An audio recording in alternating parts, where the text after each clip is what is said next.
Okay, so thanks for joining me. For a part two. This is a part two. It's technically part one.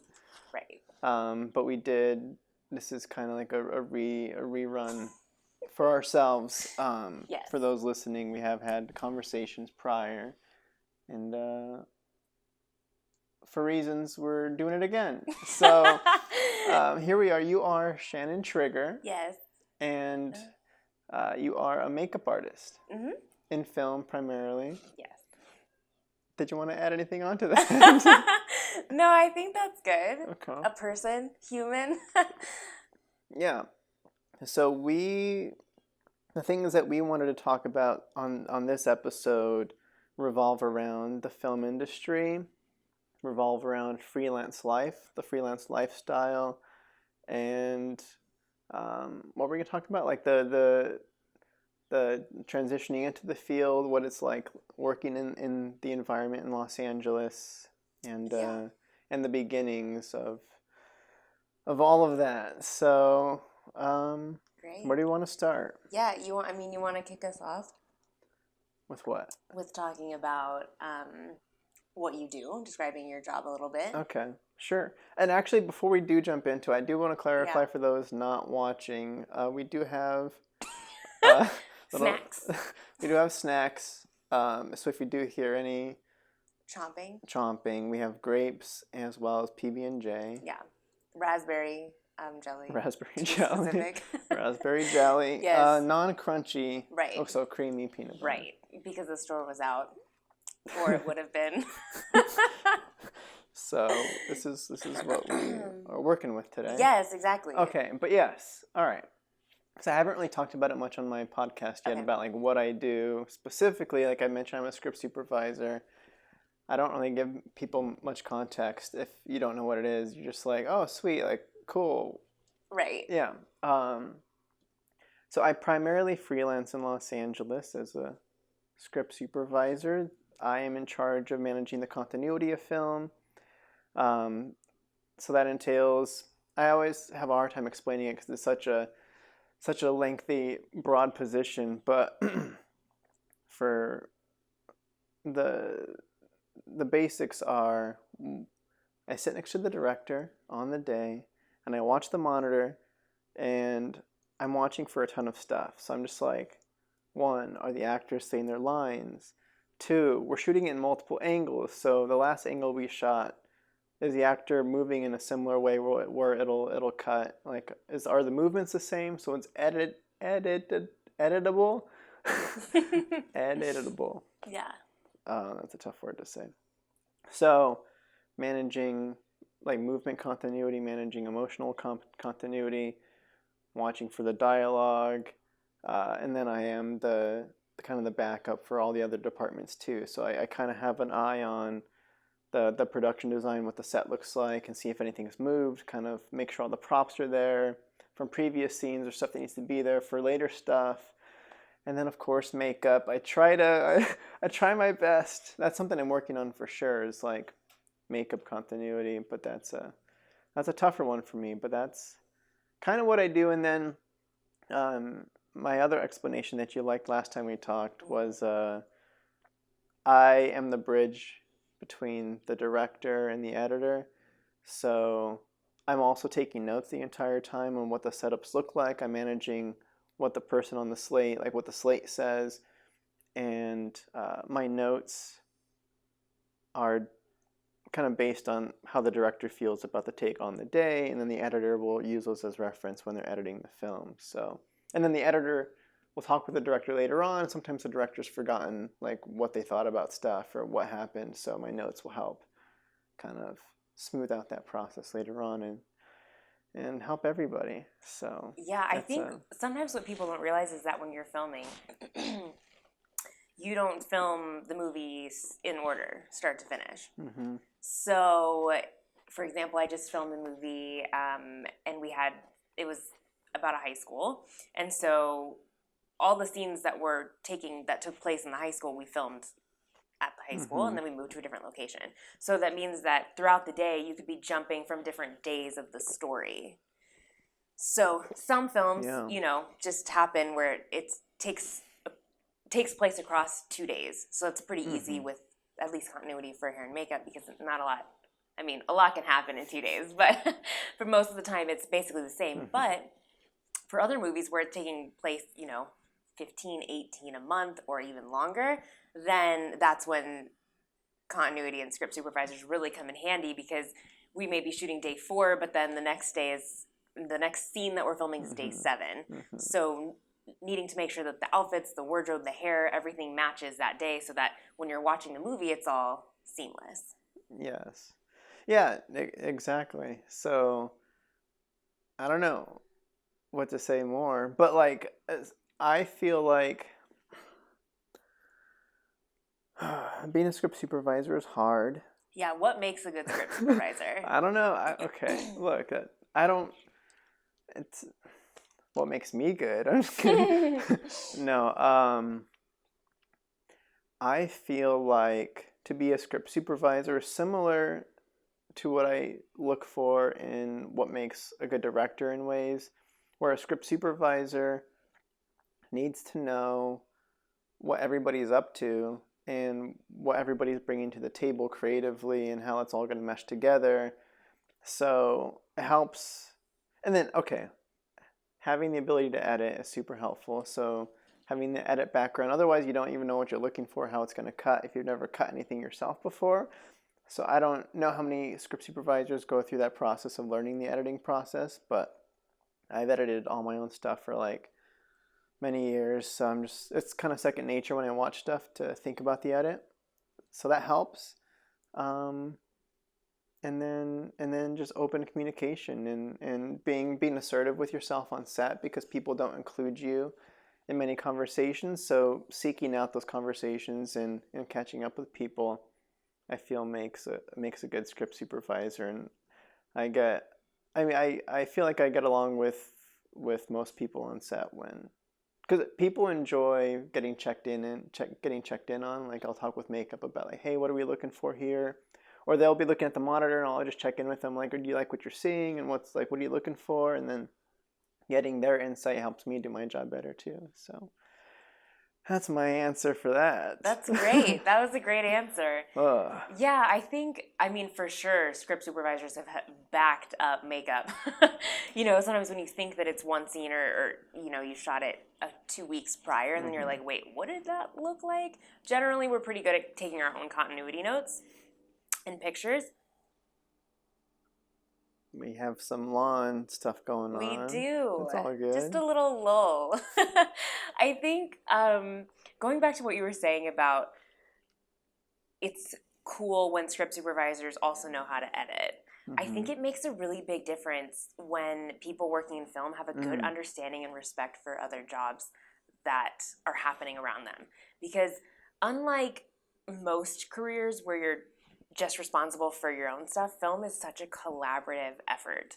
And it enhances your job and your performance when you know what other people are doing and how they can help you. Yeah, one thing I was going to say too, one more thing about me. Tell me. and I was curious to get your answer on a similar question. But when I'm script supervising, you've kind of mentioned it. Well, I don't know. Okay. So film sets are very crazy. Yes. There's a lot going on. Communication, everybody's trying their best to communicate. And sometimes things can get pretty hectic. So what I pride myself on being able to do, and what I try really hard to do, is being that calm in the storm. Like, because I do it primarily for myself, my own sanity, but then I feel like it does add this additional benefit to the people around me too, where it's like, Eddie is not freaking out. I'm going to go hang out with him because that energy is better and chiller than being surrounded by somebody who's stressed out, like the AD trying to figure something out. It's mostly for the director. When the director comes to Video Village to watch stuff and I'm sitting there with them, I don't want to add any stress onto them. So I feel like my experience as an editor, kind of what you were saying, helps me hyper focus on what's important and helps keep me calm and not stressing about all the things I could be stressing about, and I really know where to put my energy. And that kind of chillness and calmness, really, I try to help spread that out and be like, no, we got this. Like, that's not really important. Let's not worry about that. Like, I have those internal dialogues, and then they come in handy a lot. But. Absolutely. Yeah, I think that was one thing that surprised me about being a makeup artist, especially working in film, is it's so much about the energy that you put out there. Especially like you were talking about not wanting to add to the director's stress. It's similar with makeup artists and an actor, in the sense of if they're getting prepared for a serious scene or where they're, crying in a scene or something big is happening, you don't want to be blasting Backstreet Boys and having a dance party, It's kind of like, it's just trying to maintain a calmness, and then there are definitely times, that we are dancing to Backstreet Boys in the trailer, and like energy is up and we're having a great time, but then it's also knowing when to shut it off and be there to support the actor, sometimes without even saying a word, but just in knowing that you have their back, and them knowing that, you're there for them. So let's talk about you as a makeup artist and being on set. So you asked me what makes a good script supervisor. I'm curious to hear your perspective on what makes good makeup artist. Yeah. In film, specifically narrative or commercial. I don't know, whatever. Let's stick with narrative because that's what I know. Yeah. I don't know if it's different. A few things. I mean, a lot of it is personality. Getting hired back, and it is. But I feel like it's that way with a lot of different film crews. You want to work. You spend. I mean, an average day is 12 hours. That's like it's crazy. It's crazy. It's a lot of time. I mean, sometimes it's even a lot more. And so you want to be working with people that have good energy, that are want to be there, that are excited about what they're doing, and that are good at their job. And so I do think there is a really important part of the job is being cool. You know what I mean? It's like, it's being able to be calm and not stress out like crazy, and because there are stressful moments, and I mean, I'm not perfect. Like, I do stress out, but it's like, what do you do with that? Like, how fast can you get over it? Are you going to hold a grudge? Are you going to be upset for a long time? Because we're spending so much time with each other. You have to maintain a level of professionalism and just calmness and a desire to be there. No one wants to work with someone who doesn't want to be there. That's the worst. Someone who just sits and complains all the time. Who wants to work with someone like that? Right. I agree. Yeah. I've worked with those people before, and it confuses me as to why they're there in the first place and what their dreams are and what they're up to. But, all right, so you talk about personality and vibing with everybody on set is important. It is. What about the artistic skill? What about the actual task of doing makeup and being on set in the environment, like for sure, those kind of things that you... Yeah, I think one thing that is really similar with script supervisors and makeup artistry is that we're constantly behind the monitor. So basically the cameras are set up, we're seeing what the cameras see. One really important aspect is attention to detail.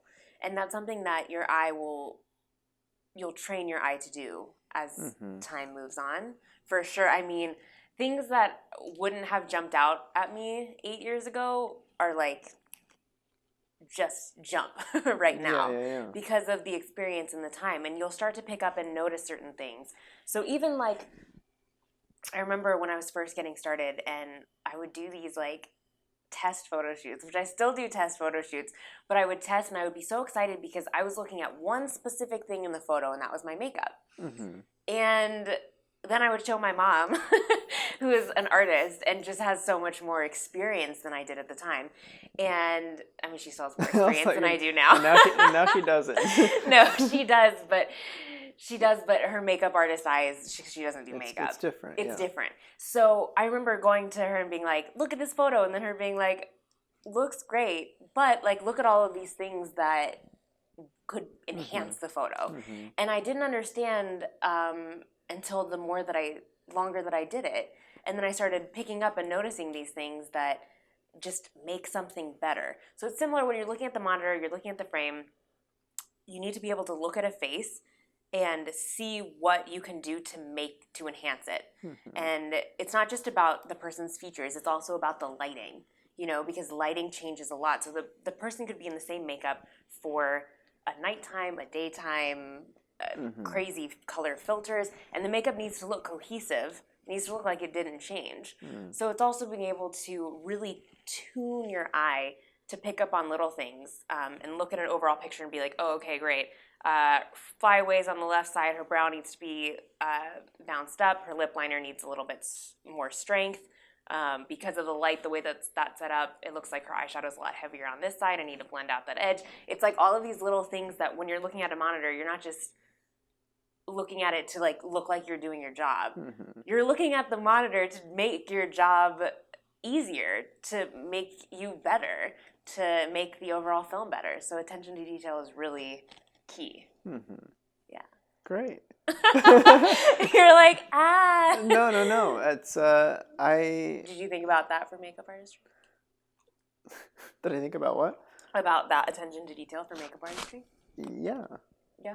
Yeah. All right. I was thinking about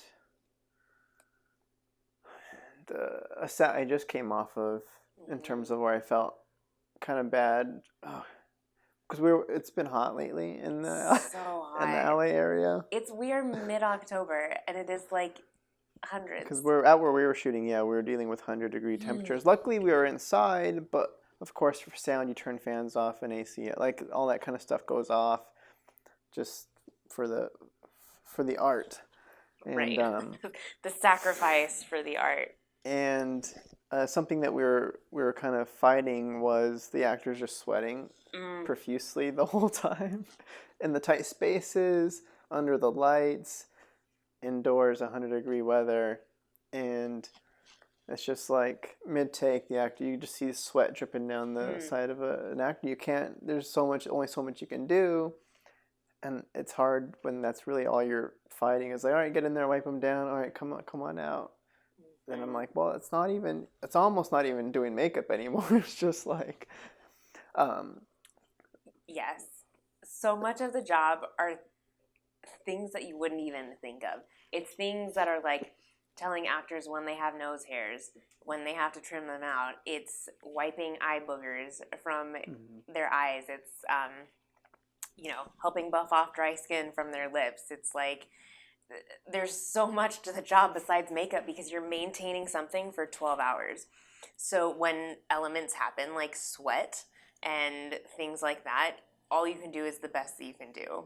But it is frustrating when those elements are, fighting against you. It's like when you're shooting outside and wind and the hair is going crazy. I mean, you can't just like make it stay. Part of it has to be just like a story real element, but it's frustrating when the actors are not supposed to be sweaty and they are because of the elements. Yeah, I mean, that's where my job comes in too, in a way, where it's like, all right, it's happening, but will it cut? Right. Will it cut? Can it cut? If the elements change from day to day, where you're doing one part of a scene one day and the other part of the scene the next day, and one day they're sweating, yesterday they weren't, and one day it's windy, the other day it wasn't, then it's like, well, now it gets tricky. Totally. But I did want to ask, yeah, when you are doing makeup in non-union world, right? How often are you also doing hair with the makeup, and what is that like? So it's kind of tricky. Basically, to get in the union, which is what I aspire to be in, they're separate unions. So hair does not touch makeup. Makeup does not touch hair. In the union. They never touch. But a lot of non-union work, they make it where you need both because they don't have the budget to hire two separate people for two different departments. So oftentimes I will get thrown into doing hair, which is, I have no formal training on. I've taken a couple workshops and learned a little bit on the way, but I'm definitely not It's not your focus. It's not my focus. It's not what I enjoy. And it's not something that I'm insanely confident in.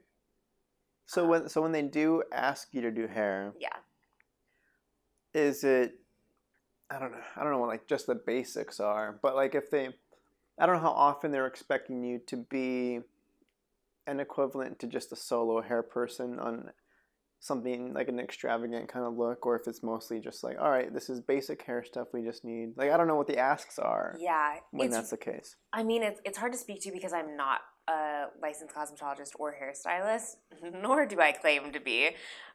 But everyone kind of has their own journey to get to where they want to get. So some people end up going to hair school and then decide that they want to only do makeup. So some makeup artists do have that formal hair training. So even like basic hair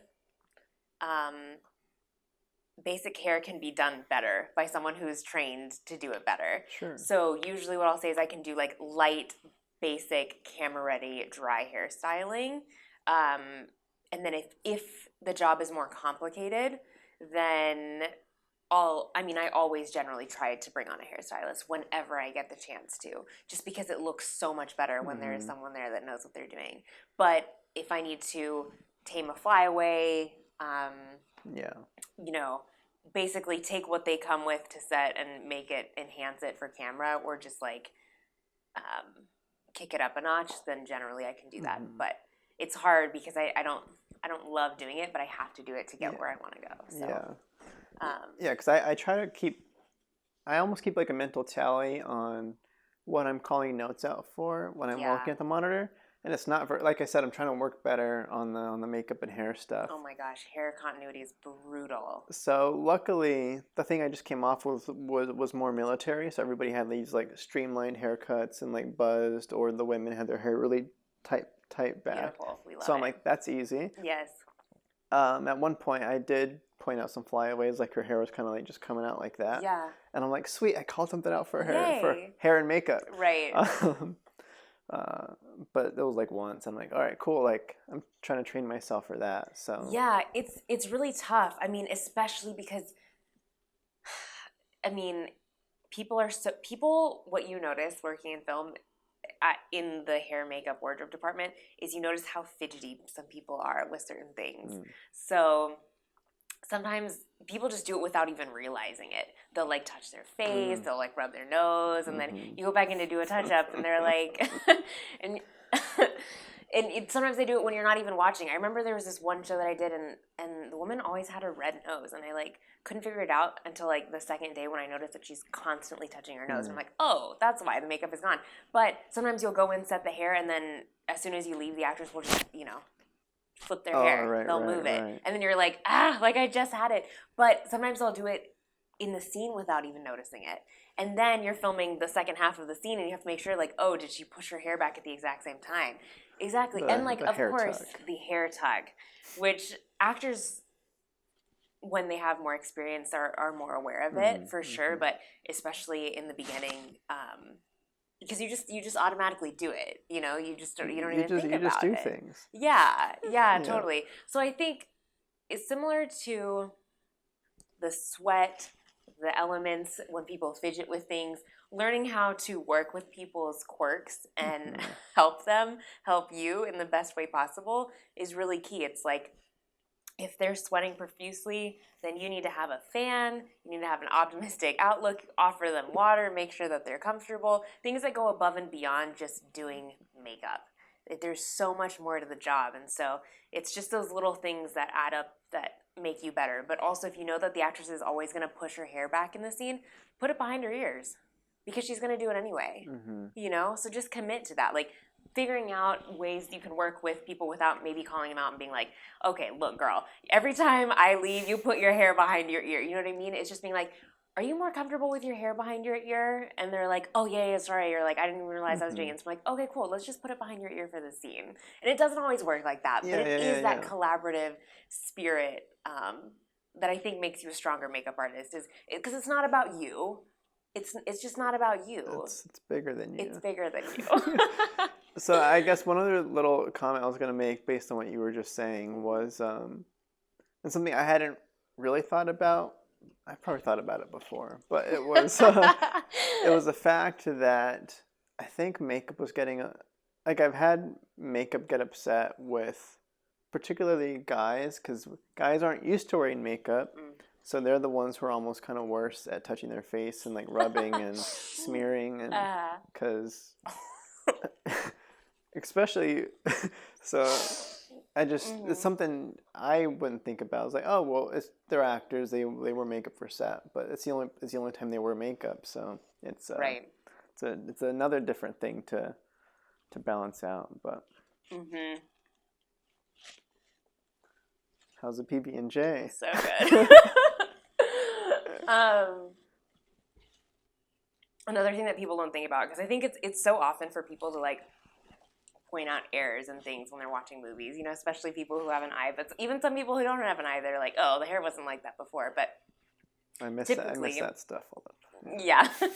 It's hard. I mean, you're thinking about so many things. Sometimes it's just the elements, but also when you're filming, at least in low budget non-union world, we don't always have like 3 cameras that are shooting the exact same scene at the exact same time. So sometimes we'll basically film the establishing shot with 1 camera, and then we'll film coverage, right? So if we were filming this and we had more cameras, then we had them just set up, and that was just natural. Yeah. But most of the time it's like, okay, great, we're going to set up here, and then we're going to do the exact same thing, but we're going to face Eddie, we're going to do the exact same thing.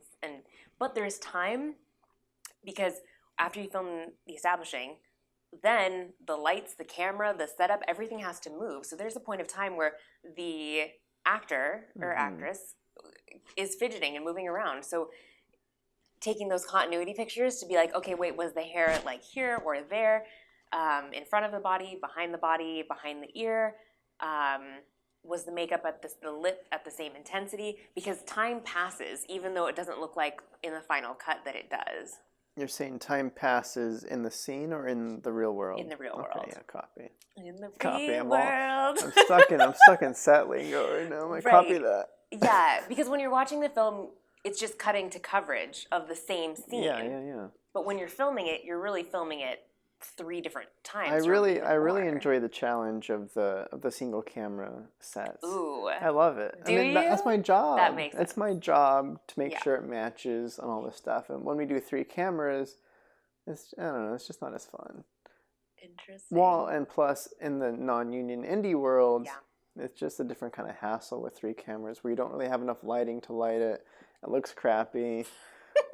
and then I'm not getting really paid I'm not paid for like the camera. You get camera bumps as ideally. The more screens I have to monitor at a single time, the more I get paid. Interesting. In the union world. Okay. So talking union, right. You get paid more the more cameras they have on set. Huh. I didn't realize because you're doing more work. No, that makes sense. They should do that for makeup too. The more cameras. So in non-union, it's like, oh, we're doing 3 cameras. I'm like, oh, all right. Well, it's more work for me. Yeah. I have to look at more, make sure, and I can't watch them all at the same time. So no, it's so tough. It's a difficult thing. It's also hard too for makeup when there are multiple cameras, because then your last looks, your final touches before they film, you have to look at so many more things, and if it's only you, which on non-union low budget sometimes it is, then you have to do final touches on multiple people, right. depending on who's in the shot, who's in the scene. So let's go from that, and let's go back in time a little bit. Great. And I guess let's do a little bit of summaries of the beginnings. You mentioned before, prior to us doing any recording, that you get asked a lot on like how to break in, how to get your start as a makeup artist. So I don't know if you want to speak on any advice you have there, or talking about what your start looked like and what your mindset was, and seeing what we can seeing what comes out of that. Yeah, I think what people don't realize when they first start their journey of film. So actually, let me stop you there. Yeah, tell me. So, from your perspective, why do most people want to do makeup in the first place? Yeah. Like, let's talk. Why do you, and then why do others, like, what attracts people to that field? I'm curious. Oh, because it's fun. It's the best job. Yeah. I love it. I think initially people gravitate towards film because they picture that it's very glamorous. They imagine working with celebrities. They imagine just the whole set life being very fun and glamorous, and like you get to go to cool places and do cool things and like meet cool people, and some of those elements are true. Yeah, I can see that working, because you have the hands-on literally with actors. Yeah. And actors are cool. Right. Right. They are cool in quotes. So is that what drew you in, or was it the? I also think there's just in general. I mean, correct me if you think I'm wrong, but I feel like film in general feels like this like unattainable. Like, I mean, think about the Oscars, the awards, the pedestals that filmmakers are put on. I mean, I think a common thing that I hear a lot in film is just, you know, when people are doing it, it's like, well, we're not curing cancer. You know, we're making entertainment. Yeah, I've heard that before. Yeah, I feel like everyone in entertainment has heard that before. I'm just like, we're not, you know, but for some reason, actors and celebrities, just the whole environment, it feels very glamorous. And I think people are gravitated towards that. And then as far as makeup, I mean, being a makeup artist is fun.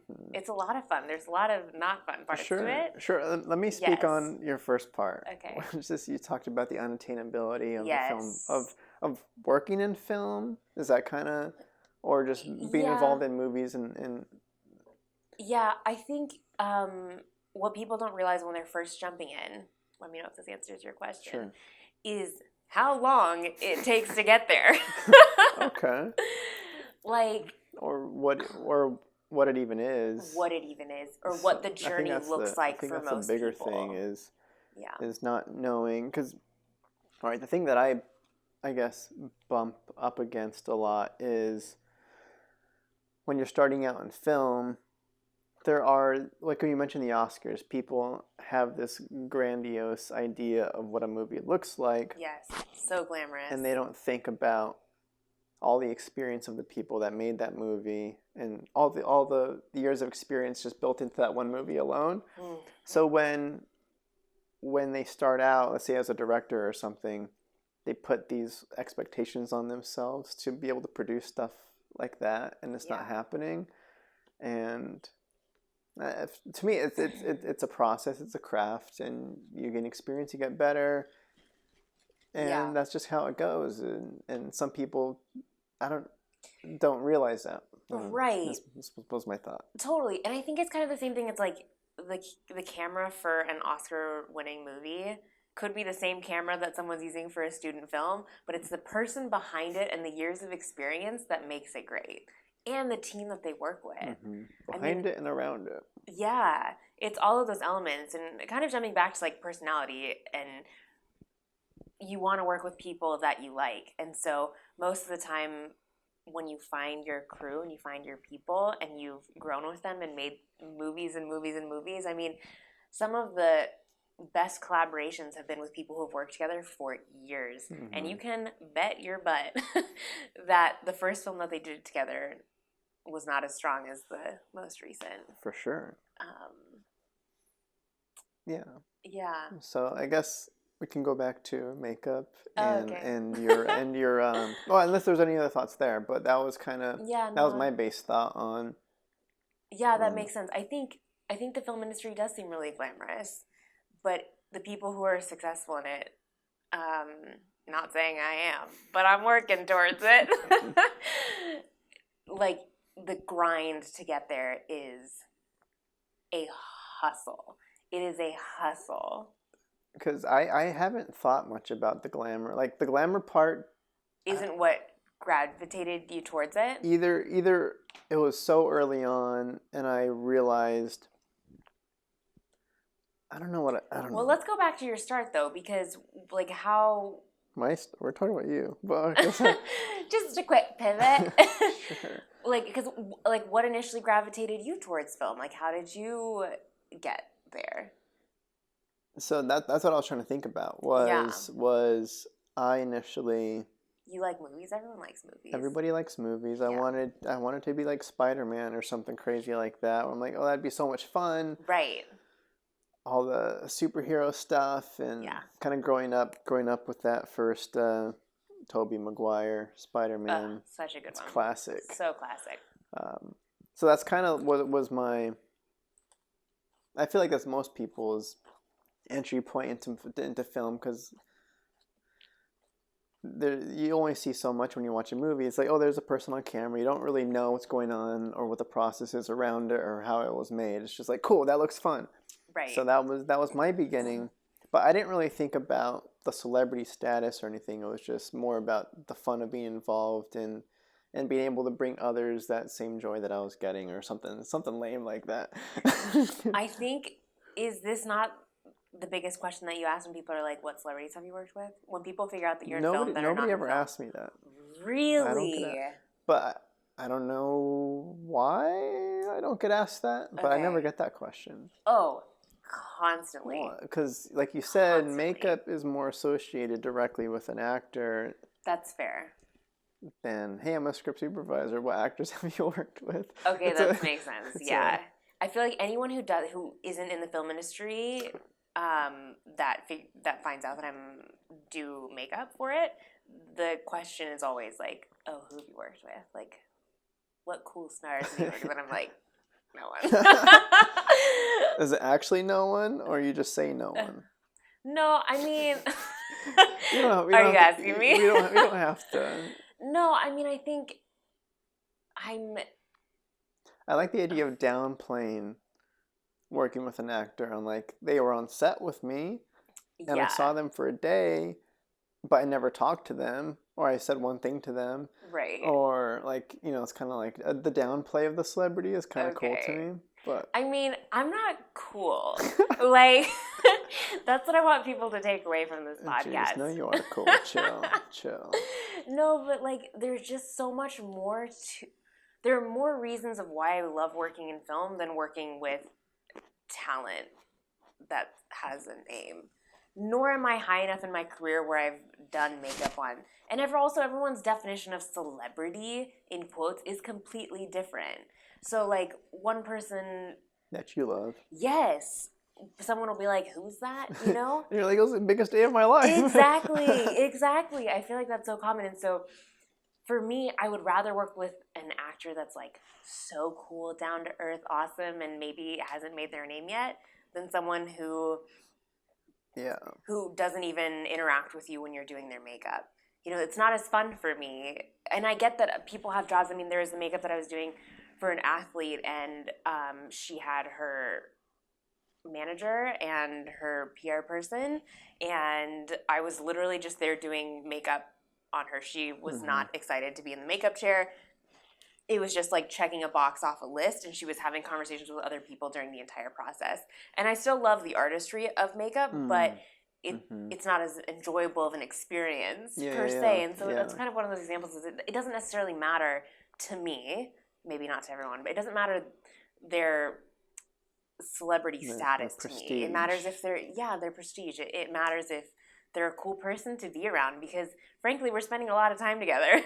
So I want them to be cool. And I mean, maybe one day I'll work with a really cool actor, but I work with really cool actors all the time that are just not A-level celebrity. Sure. Yeah. Does that answer our question? I don't know. But I don't know. Celebrity. I feel like that is the most common. Yeah, I never get it. First of like. But I have my answers ready. Do you? Yeah. Oh, I've worked with 2. Okay. Do you want to hear them? I mean, do you want to tell me? Sure. Am I gonna even know? Well, one is kind of cool. Okay. I was script supervisor on a commercial, and Hilary Duff was the talent on that one. And I'm like, oh, sweet, it's a name that I know that name. Right. And I grew up with, like, she's probably a couple years older than me. So, like, Lizzie McGuire was coming out on Disney Channel as I was growing up and stuff. So I'm like, all right, sweet. I know who that is. that was kind of cool. But that was the experience that in the commercial world as a script supervisor, it's just not as fun because my voice is like dampened heavily because there's so much. On a commercial, my voice doesn't matter at all. Continuity is usually not a big thing. Dialogue is usually not a big thing.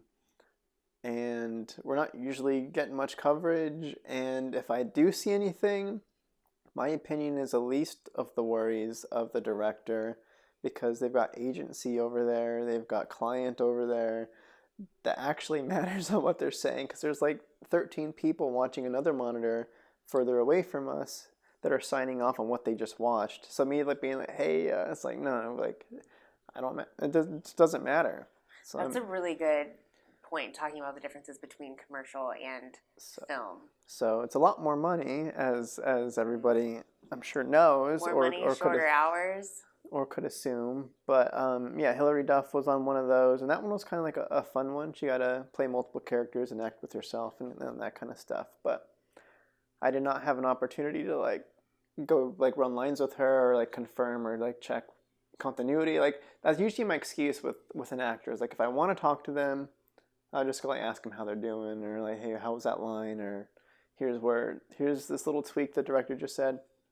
But I didn't have an excuse with her, so I was kind of bummed. Next time you'll just have to work with her again. But no, I guess the I don't know, it's not a funny story, but we wrapped, and I did have an opportunity where I was waiting outside for something. Like I was wrapped, and I had my backpack ready. I was like checking my phone, or I was waiting for like the shuttle bus to take me back to the lot. And Hilary Duff walks out, and it was just like me and her. Like she walked out, and her eyes came up, and then I saw her, and I was like, "Good work today. Good work today." And then I did it in my like I don't know. And then she kind of just like laughed and said thanks, and I was like, "She talked to me. Hilary Duff talked to me." So that was my experience with Hilary. That's amazing. The other one was a half day. I didn't even know he was going to be involved when I signed on. It was kind of like a last minute. I was covering for somebody on this short film that couldn't do it anymore or something like that. And it was David Schwimmer of Friends fame. And he was cool. That was a cool one. Because tight space and everyone...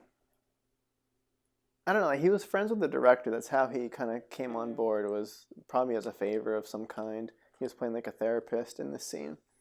And it was just kind of cool. Like nobody really paid him much attention, just kind of letting him do his thing. And he was like wandering set a little bit. And I was noticing nobody's talking to this guy at all. So I kind of, I felt it out. And then there was an issue where we didn't have, they're called the comtext, like you wear your headphones on set, so that way you can hear what the actors are saying when you're away at Video Village. And we didn't have comtext in the beginning of the day, so I had to be on set, like tucked away in this corner so I can like follow along on the script so I could hear what was happening. So David Schwimmer had his desk sitting on this side, and I was just like tucked behind a light. Like, don't mind me. And I'm just like scrolling on my iPad as he's talking. And we would cut, and like everybody would leave the room and kind of like adjust stuff and do their thing, and him and I are just kind of standing there, and I'm like, hey. But we ended up talking about, he was having kind of issues with some of the dialogue and some of the lines, because, and the writer was on set too, he was kind of there lingering. So him and I were kind of like talking about what the meaning of this line is and how to work it out, and just kind of going through the process like a normal actor thing. And I'm like, sweet, this guy's chill and cool. Yeah. And nobody else is talking to him, so I'm happy to be the one. And then, wow. Yeah, so that was kind of a fun one. But that was like half a day and moving on. But those are my celebrity stories. I love it. Thank you for sharing. Yeah, I think it's interesting because typically, I mean, is there ever a set where there are multiple script supervisors? I script supervisors, I think at maybe in the higher echelon, commercial, game show. Yeah. Game show, I was a third. What? There was script supervisor. Oh, I was I think there's 3 levels of script supervisor. Oh my gosh. On this game show that I kind of came on as a bottom tier where I'm just kind of handing out copies of scripts. Wow. But that one was really weird. That was my only game show experience. That's crazy. That's a whole different ball game. But in narrative, I know script supervisors, like in Facebook groups and stuff, will talk about how it would be nice, like having an assistant would be helpful in some capacity, but I don't really understand how 2 people could be doing the same job. Ooh. I mean, if anything, like keeping track of your notes, like doing some of your paperwork stuff, but I feel like that would be so conflicting having like multiple eyes doing the same thing. I think, at least because in makeup artistry, you're rarely the only person. Mm-hmm. The higher you go up, because you need people to do makeup on multiple casts. Yeah. Especially, with actors that need more. Yeah. So I guess to answer your question, the answer would be yes if there's like a second unit, but not directly on the same set. Interesting. But yeah, I'm not sure where you're going with that question, but. Oh, I think just in the sense of like,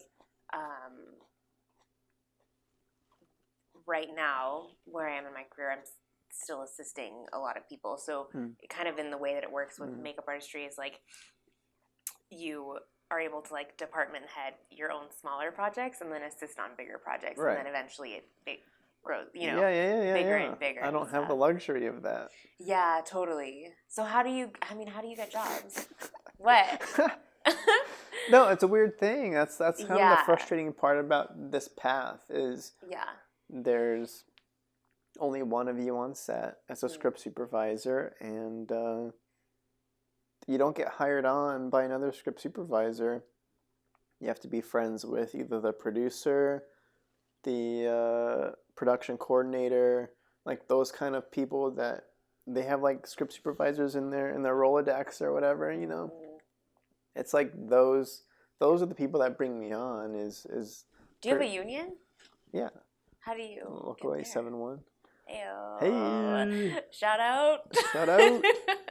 How do you get in? That one's easy. Is it? In theory. Rumor has it. Okay. Because I haven't dug enough in because it sounds like a pain. 100 days. Paid easy. 100 days. That's a lot of days. 100 days paid work, and I've done over 100 days. Paid work, non-union film. Yeah. Not commercial. Either. Really? What? I just have to do 100 days of script supervisor work. Seriously? And either way, I calculated it out, and you have a 2-year span to do the 100 days. So if you wait, like you have days that start expiring, and then you have to like replace them. But as of right now, because we were talking about this off camera, November 2020 is my 2-year mark, and in that span, I've done over 100 days. So that's technically, amazing. Congratulations. Thank you. So that's a big deal. Is it a big deal? Yeah. But I'm old. Oh my gosh, you're not old. No, that is a really big accomplishment. Thank and you. For just about to hit 2 years in Los Angeles, that is huge. That's huge. Thank you. You're welcome. Yeah, I don't have any like gauge to base it off of or anything. It's just like I'm just doing it, but yeah. But the difficult thing is getting the sign off on the days that I've worked. Like you have to get those sheets filled out and signed on by production with their letterhead at the top, and for and every single paid a certain you have to have like your stubs or some sort of the check, the thing signed by the producer with the letterhead on top for all 100 days of my production of the work, and that's the pain. I know. And I'm just like, you guys know I've done the work. Just take my money and let me in. Like I don't. So what would be the benefits of you getting in the union? Gotta work on union shoots. Yeah, right. What else? That's it. Oh, okay. Like I said, I'm not a fan of union discussion. I feel like normally on set when people talk union, they're normally griping about not getting paid enough or not getting this bump or that bump or time schedules. Like, it's always about money and about, like, it's never fun conversation about union. It's always just like nitty gritty rules and compliance kind of stuff. And I'm just like, it's good to know, but I'm just here to be awesome and do my job. And hopefully, like, my assistant can handle all that, or whatever. But as far as benefits, I mean, the health is important. Yeah. And then backing you up on getting higher rates. But that's kind of, I just want to be around more people with more experience is kind of the goal. So yeah, it feels like union is the way to go, natural progression. Right. So I'm just personally trying to figure out on when to bite the bullet and just, because I guess, like, we are currently in COVID times. Correct. So I was considering this is actually a good time to make the transition, because being that everything is restarting anyway, and who knows, like, everything's kind of re-ramping up and people have been off work for a long time and people are shuffling in and out of all the places. So I'm like, moving to union right now is probably the best move, so I can build contacts in that environment versus rebuild contacts in the non-union world. It's like, well, push for that. Do it. Get it done. We'll see. Keep me posted. Yeah. But yeah, back to you. Yes. All right. So we got sidetracked a little bit. I mean. But talking about your beginnings. Oh, right. We got real sidetracked. Yeah. It was a good sidetrack. So you didn't jump in for the celebrity. It's kind of what I was getting from. I mean, maybe initially in the beginning, I too glamorized being a makeup artist. But I feel like there's so many different avenues. Like, you can be a makeup artist in so many different capacities, right? So, like, the person who does the film, there's a different person who does their PR tour. There's a different person that does the billboard. There's a different person who does their red carpet event. And they're completely different makeup artists that specialize in one thing. So they're makeup artists who just do celebrity red carpet. Yeah, because they're all different mediums in ways. Yeah. Yeah, totally.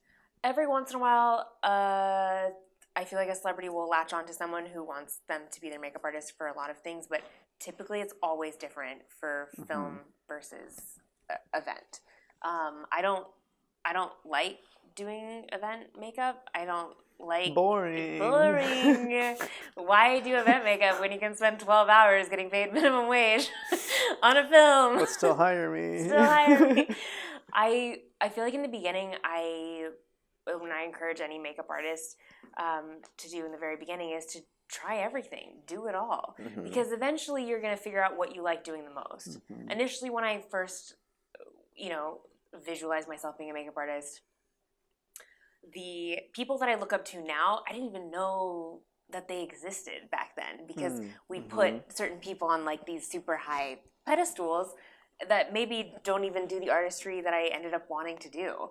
So I think that's really interesting of how that's kind of evolved for me. But initially I was like, I want to do makeup for Broadway on tour, and I want to do music videos exclusively. And now I rarely do music videos. What's your thought on why? Oh, because they're terrible. They're not terrible. Okay, I just wanted you to say it. Yeah, right. You agree, though. Music. I guess you don't need a script supervisor for music videos, unless it's really story heavy. I mean, that's my issue with music videos. They're fun if you're a director of photography and you're doing camera and lighting. But even then, I'm sure it's not fun because too many music videos go formulaic with camera moves, and it's like, all right, well, we're going to shoot all these the same, we're going to light them all the same, and DPs are just like, probably having their own struggles with trying to differentiate and challenge creators to be cool there with their limited budgets. But yeah. So I don't know what your experience has been like. Yeah, I mean, I definitely will. I mean, I'll do whatever work comes my way, which is a lot of fun. Sure. But I have the most fun on film and short film, and when there's like a story element. I feel like also the crews are different. Like crews that do commercials regularly and crews that do film regularly have different personalities. I also feel like people who do red carpet event makeup, different personalities. It's almost like, to me, what I've observed is that to do red carpet celebrity and music videos, you kind of have to have like a bit of like a fashion experience, a bit of an ego, a bit of like making sure your products are all like name brand, because it's oftentimes the look of it. Like, I know. That sounds horrible. It's a lot. But some people love that. And I think that's so amazing. And I have so much respect for makeup artists that go in that direction. It's just not for me. I like working with a human person for like 12 hours a day and really creating makeup based on story elements, and also the challenge of making the makeup look the same 12 hours later, and working with like skincare, and like I like being a part of the creative process of that. But not everyone does. I mean, some people love commercials that are 8 hours and they're getting paid an obscene day rate. Exorbitant amount. Yeah, exactly. And then some people love like the dress needs to match the makeup, needs to match the hair, and the collaborative effort of working with a celebrity in that like high pressured moment, you know, for walking the red carpet. It's kind of funny. Yeah, it's just different. And so what I encourage, you know, makeup artists who want to get in the industry is to try everything, because eventually what you want to do is gonna come to focus. It'll be narrative. I mean, we'll narrow it down, but in the meantime, you don't know if you like something or don't like something until you try it. I mean, I did a commercial a few weeks ago and I was just like, it's so boring. There's like no stories. It's like natural makeup. It's just basic. It's like there's no creativity to it. It's just like it was stills, which are not as fun for me as film. But I know makeup artists, and I've assisted makeup artists that love that. But I think in the beginning it is so important to try different things to see what you like. So you mentioned a personality difference between commercial and narrative. I was curious if you could elaborate on what stereotypes. What the difference. Yeah, I mean, of course. What you've. Of course, observed. There are different. I'm generalizing a lot of things, but typically for someone who is in, like the person who would strive for an editorial career, like doing fashion magazines and things like that, you have to go through the agency route. So typically, if you want to get really far, typically in those situations, it's not about what the model wants. It's what the makeup artist wants and what fits the shoot. Yeah. Whereas in film, it's not about what you want, really. I mean, you have a say in it as a makeup artist, but it's a collaborative effort between the actor, the director, sometimes the production designer, the makeup artist, the hairstylist. It's a collaborative effort to create a look. Whereas, like, in fashion, it's what you want to do because you're setting the trends. You're in charge. So that's a lot of pressure. I mean, and I just have no interest in fashion. I assist a few artists that do editorial and do fashion, and I love helping them out, you know, and just like assisting them in their process. But I do not want that. I definitely do not want that. It's not as fulfilling for me as like working in a team. But also another avenue of makeup artistry is the retail space, creating your own makeup line. And also education. Within a certain makeup line, and there's so many different avenues of things that you can do. So when you decide you want to be a makeup artist, everyone kind of has their own path to get wherever they want. But if freelancing is something that people want to pursue, then I definitely encourage them to do the test shoots for free, do the collaborating with people and expanding your network, and trying, you know, event makeup, trying weddings, trying everything, because same with bridal makeup artists. There's so many different ways to be successful as a makeup artist in this world. Makeup is everywhere. It's everywhere, and even some people that niche into certain things. I mean, even like makeups in the morgue and makeups that like for disguise makeups, and also like injury makeups for the army to help them prepare to see those kind of injuries. There's so many different, like even working in a workshop, there's so many different ways to be a makeup artist. I'm overwhelming Eddie in this. But you know what I mean? As like, typically on set, makeup and hair people typically only do that. They don't really also dabble in the lights or camera or that. What about special effects? Yeah. Makeup. Is that makeup?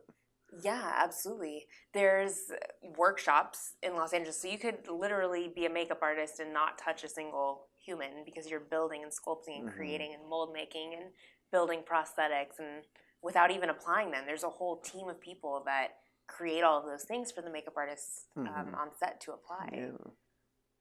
Also, like the special effects, like the blood gags, everything. Some of that is their own department, of course, but some of it does, like if it's touching the face, it does fall into makeup's lap. Yes. It's a lot. So, all right. So when you were mentioning the collaborations and kind of pushing for dabbling in as many makeup fields as you can and taking what comes to you, and because you don't know necessarily what you're gonna vibe with, what environments are going to grab you and that kind of stuff. So are you speaking from experience on that was your track, or what was your path my experience? I think so initially when I started, I went to aesthetic school first to get a background in skincare, and then I jumped to retail, and I had a lot of fun in retail. I know it sounds crazy, but I really enjoyed. No, not to me. Yeah, okay, fair. I enjoyed working with everyday people that just wanted to learn more. It was really rewarding teaching someone how to do basic makeup and learning about products and like why they work, and also doing makeup on so many different skin tones and so many different just working with like real life people, like you know, learning about products. Because what happens, because I guess this is where the fulfillment comes in, right? Is making, okay, because we talked about this a little bit last time. Where there's so much information out there in the makeup world, that when one is trying to learn what to do with themselves and learning what processes they like, or what process I don't even know if it's a process, whatever, what kind of makeup routine they want to figure out. But my thought is,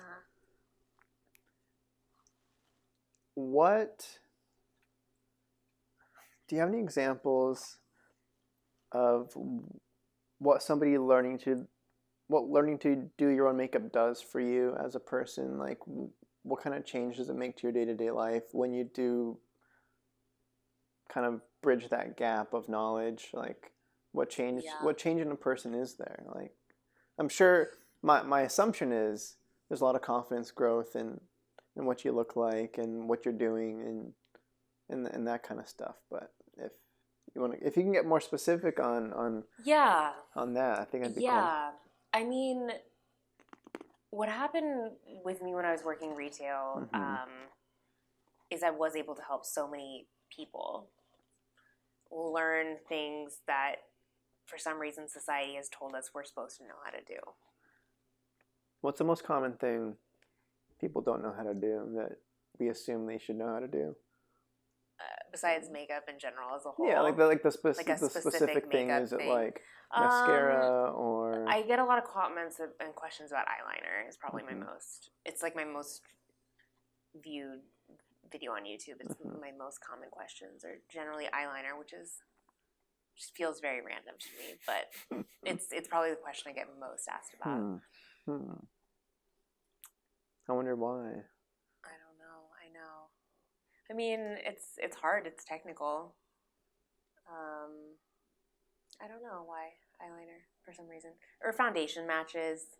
I mean, it's trying to color match is really common too. That makes sense. Yeah, color matching eyeliner.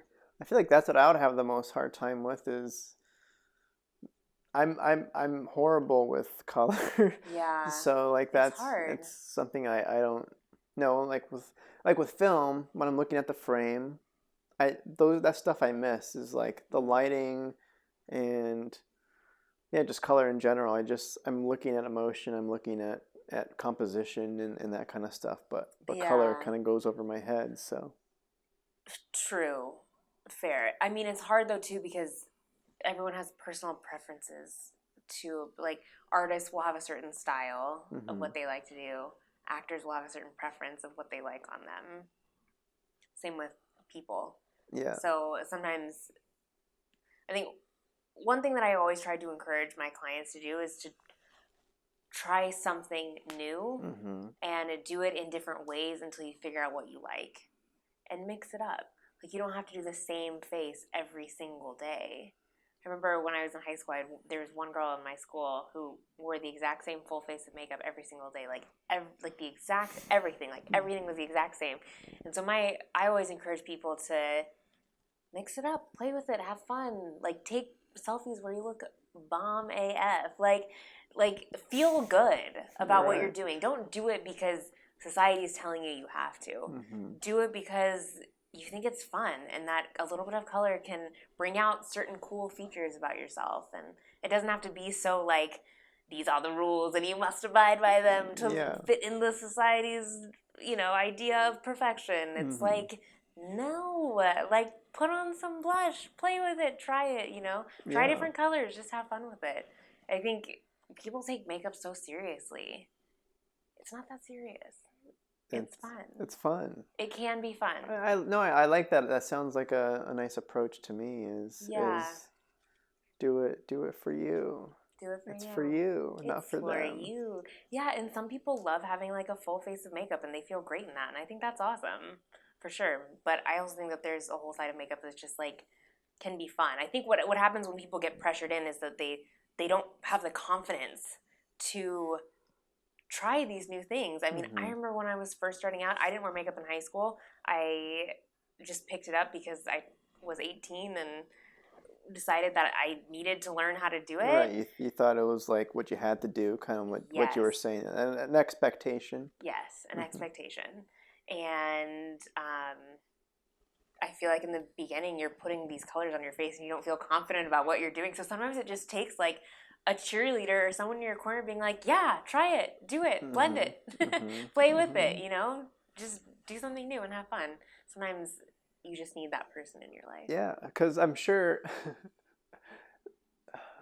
the opposite end of that, which I'm sure deters people a lot from the experimentation in the first place, is going out into the world, having experimented with some makeup, and then getting looks or getting a comment about it not looking good from like a friend or a foe. But I'm sure that's not a big enough worry. I mean, or just the feeling that I have to put eyeliner on like this because my eyes are not beautiful without it. Right. What's that word? Becoming dependent on... In a sense, but it kind of goes more than just being dependent on an eyeliner. It's more like the feeling that you're not good enough if you don't... Why are you making a sad face? Because you are good enough. There you go. That's the title of our podcast. It's true though. Like there's a whole side to makeup that is that. And we see it a lot from everyday people up to actors with names. Everyone has a certain idea of what they look like and what products they prefer to use to enhance that. Yeah. That is another part of our job, is, telling people that you are enough and you look great and you know what I mean? It is an element to the job. Yeah. It's a very complex job. All right, so you did retail, Yeah, I and did retail. then you transitioned out of that, or you were kind of double dipping at a point, right? I was. You were doing retail Yep. while this is while you're transitioning into freelance. Is that this point in your? So what was that? after aesthetic school, went to retail, did retail with some freelancing, did some terrible makeup on different jobs. And kind of going back to what we were saying about when I'm telling people to like experiment and play, I cannot even believe my parents encouraged me to keep going after the crazy makeup that I put on my face.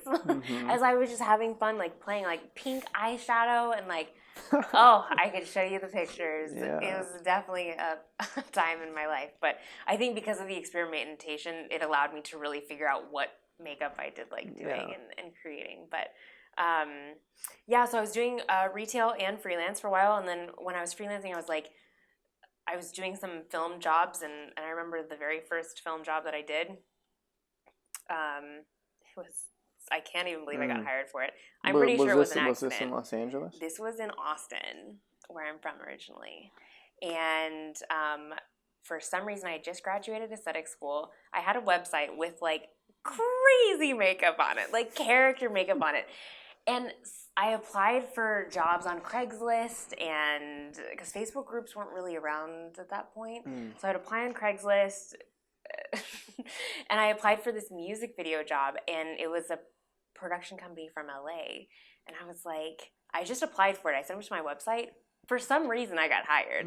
I had never done makeup on a guy before in my entire life. It ended up being Keen. They were here for ACL. Keen? Yeah, they sing like Somewhere Only We Know. Okay. I'm not familiar. Yeah, you would probably recognize the song. But to me, it was like such a huge deal. And I remember it was like a 12-hour day. We ended at like 3:30 in the morning, and they were just there passing through for ACL, and I somehow got hired on, like, so unqualified. But I got home at 3:30, and my parents, I was younger, so 3:30 a.m. 3:30 a.m. And I was like stoked. I was so excited and awake and energetic, and I was like, oh my God, like, this is what I want to do. Like, this is so rad. Like, this is so cool. I didn't even know, this is just how green I was. This is so bad. Sure. I was hired as a makeup artist. It never occurred to me that I would have to do hair. I didn't bring a hair kit. I didn't know I was supposed to do hair. And then on the call sheet it said makeup and hair, and I was like, but they know I'm only a makeup artist, right?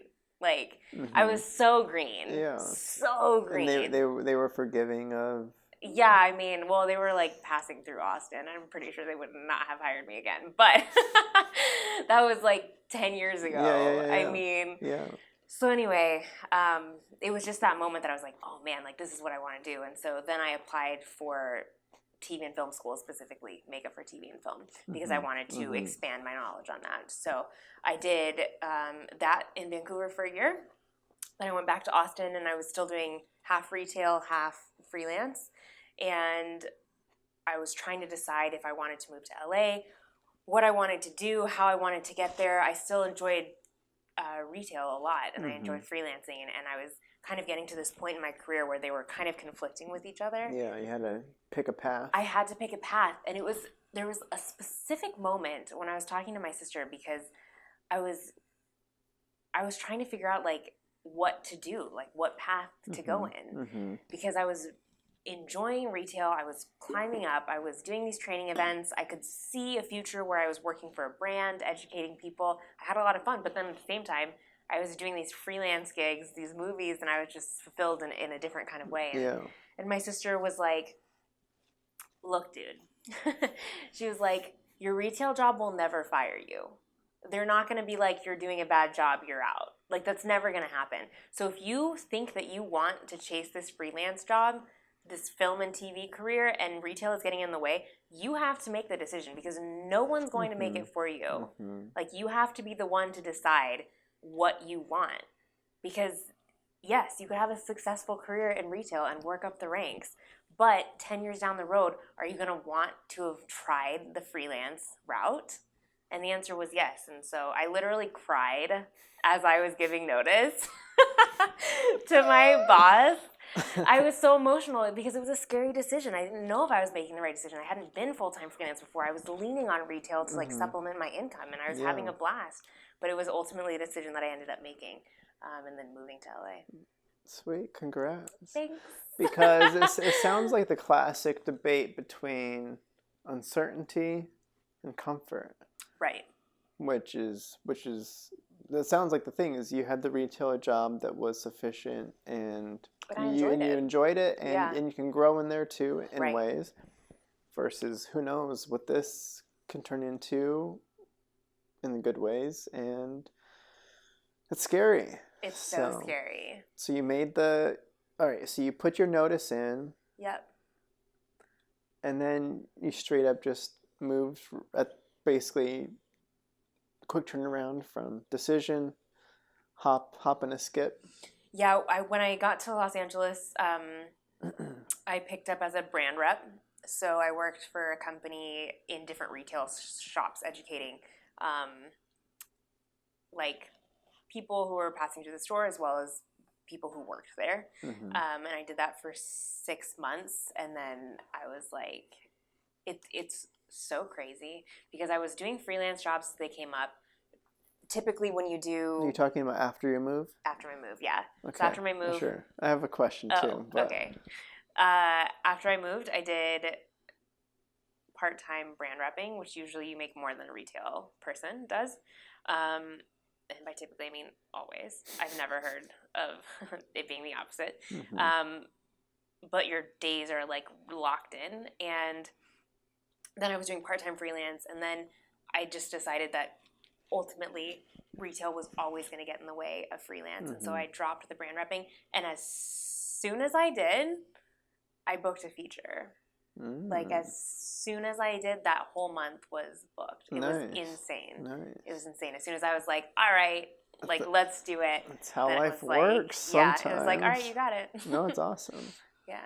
Yeah, what I was going to ask too, actually, before we talk more about that, for sure, is I'm curious to know, because I'm thinking about people listening or watching and thinking about if they're ready to make the jump to LA to pursue a makeup film career. So did you have any sort of roots pre-planted or any seeds planted in this area before you made the jump? Or because like you said, the people you worked with, they were an LA production company coming through. So I don't know if those are contacts you could have tapped into or like what your strategy was once you made the decision to jump. But I'm curious to hear about the strategy there. I mean, for sure. I don't think you're ever going to be ready.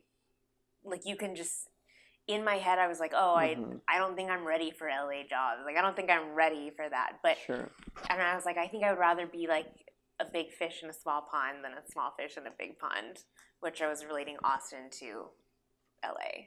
Yeah. I don't think you're necessarily ever going to be ready. I think you just have to do it.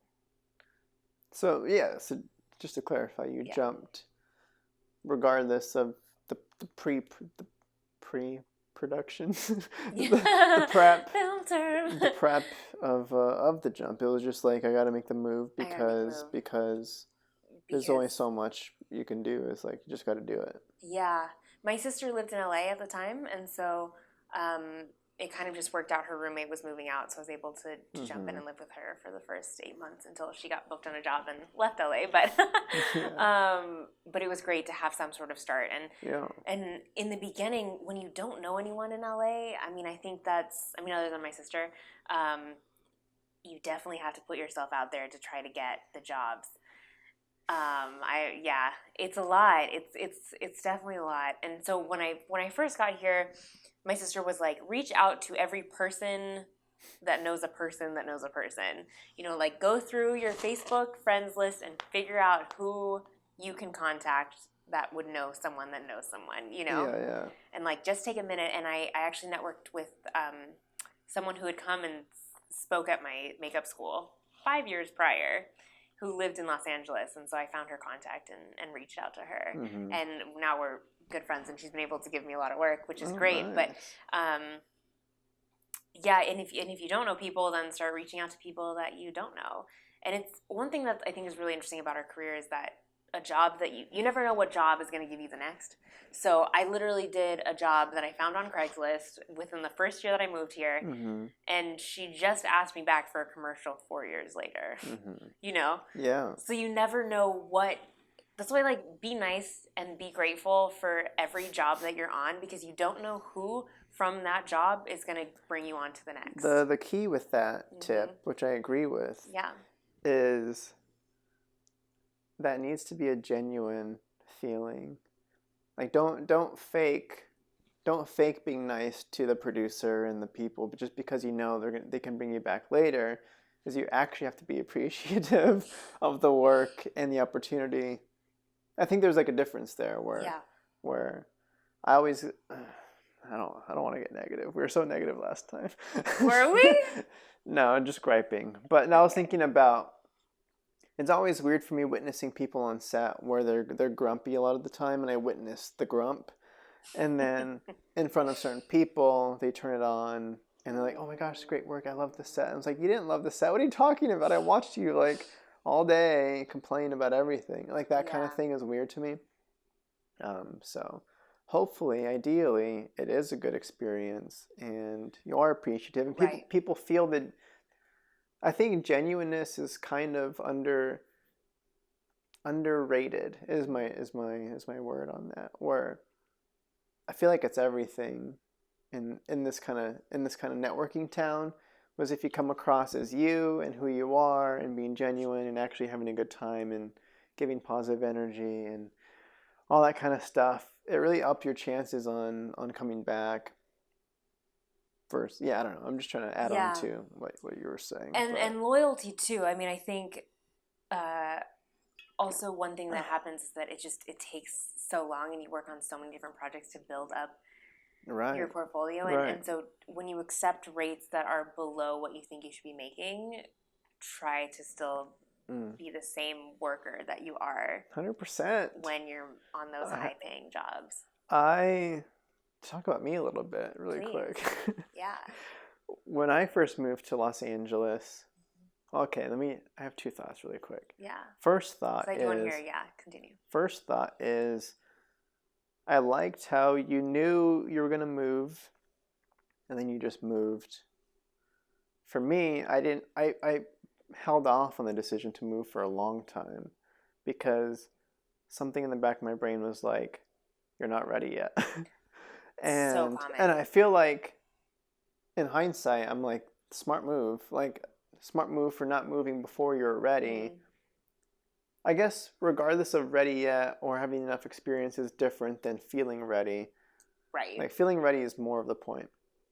So I was able to rack up a lot of experience in Reno before I moved. But then when I did move, and kind of the big fish and small pond kind of thing you're talking about, where I knew moving to Los Angeles, it's a big pond. The biggest of ponds. It's the biggest of ponds. And even with the amount of experience that I had in Reno, it kind of doesn't mean much now that I'm in Los Angeles. Yes. And then that was my mentality. It was like, got to start from scratch. I have the experience. I have the mindset. I know the process. Like I have a strong foundation to build on. But I knew that I was even going to have to I was like, in my mind, I'm going to have to PA. I'm going to have to be a production assistant just to start out. Like I'm open to it. Right. So what? How old was I when I moved? I'm 31 right now. So I was 29 when I moved to Los Angeles-ish. Is that how old I was? Yeah. Yeah. So it almost again in hindsight, I'm like, that's kind of old for a PA. Like normally when you see PAs, they're, especially non-union, they're like young people just trying to get on set and whatever. But I did recall, to speak on your like you don't know what it's going to lead to thing, is the hardest thing is there's a bunch of resource apps and like Staff Me Up and like there's another one on my tip of my tongue, but regardless, for like crew work. Yeah. And I was on a couple of those, and I never got anything through them, which was frustrating. Right, especially 'cause some of them you have to pay for. Yeah, you have to pay a too. monthly, like $8 a month to be able to submit and whatever. I'm like, sure, I'll do a month and just see what happens because I'm new here, I'm desperate. But what I was able to get through one of those, which I'm sure isn't very difficult, but it was an unpaid PA position. Yep. And I'm like, I'll show up and do a few days, like whatever. I've got nothing else going on. I'm here for a reason. I have an objective. I just need to get on set. And I was on set as a PA, and I was a badass PA because I'm pro. So I did recognize me amongst the other PAs. I'm like, these are just young dudes that are gung-ho to just be here. And like, yeah, go do the thing. Yeah, go off and go help them. Like, I'll just chill back here I'll do the boring job of sitting and like fire watching at base camp. And I was just, chatting with the second AD and the production coordinator. Yeah. And hanging out with them all day. And the production coordinator ended up getting another job later on, and she knew that I was also like script supervisor, and she brought me on to a whole like her new show as a script supervisor, meeting me as a volunteer PA on a set. Dude, so that's what's up. And that was like a recurring gig. Like that was kind of YouTube space where they're just churning out content month after month. So so like just you do. You have to for sure pay your dues. I hear that a lot with makeup artists that have been successful in bridal or other different avenues that want to move to film. Film is a whole different animal. You have to take those low budget, sometimes non-paying gigs to get your foot in the door and suck it up and do the best that you can do, because those are going to lead to higher paying jobs. But I feel you, definitely. And the thing is that sometimes it's easy for me to get bogged down, and because sometimes I don't make the rate that I want to. But when I think back to 4 years ago when I moved to LA, I would have just accepted any day rate, like anything, just to get on set. Right. And then eventually, the more that you grow and the more that you learn, it happens. It's kind of a natural progression. It is a natural progression, and I mean, I think back to even 9 years ago when I just wanted to get on any set. I was just so excited to get on any set, Like, I think she'd be pretty pumped at where I am now, and I think it's just so easy to get bogged down because, you're maybe not making the rate that one day you will make, but when you turn around and look at the forest for the trees, is that the expression? Something because it's definitely, like you said, sometimes you get bogged down. Like it is, I know too many people that are starting out from scratch in LA that get frustrated at the very beginning with like, no, I'm a DP. I deserve to be a DP. Like I need to get DP gigs.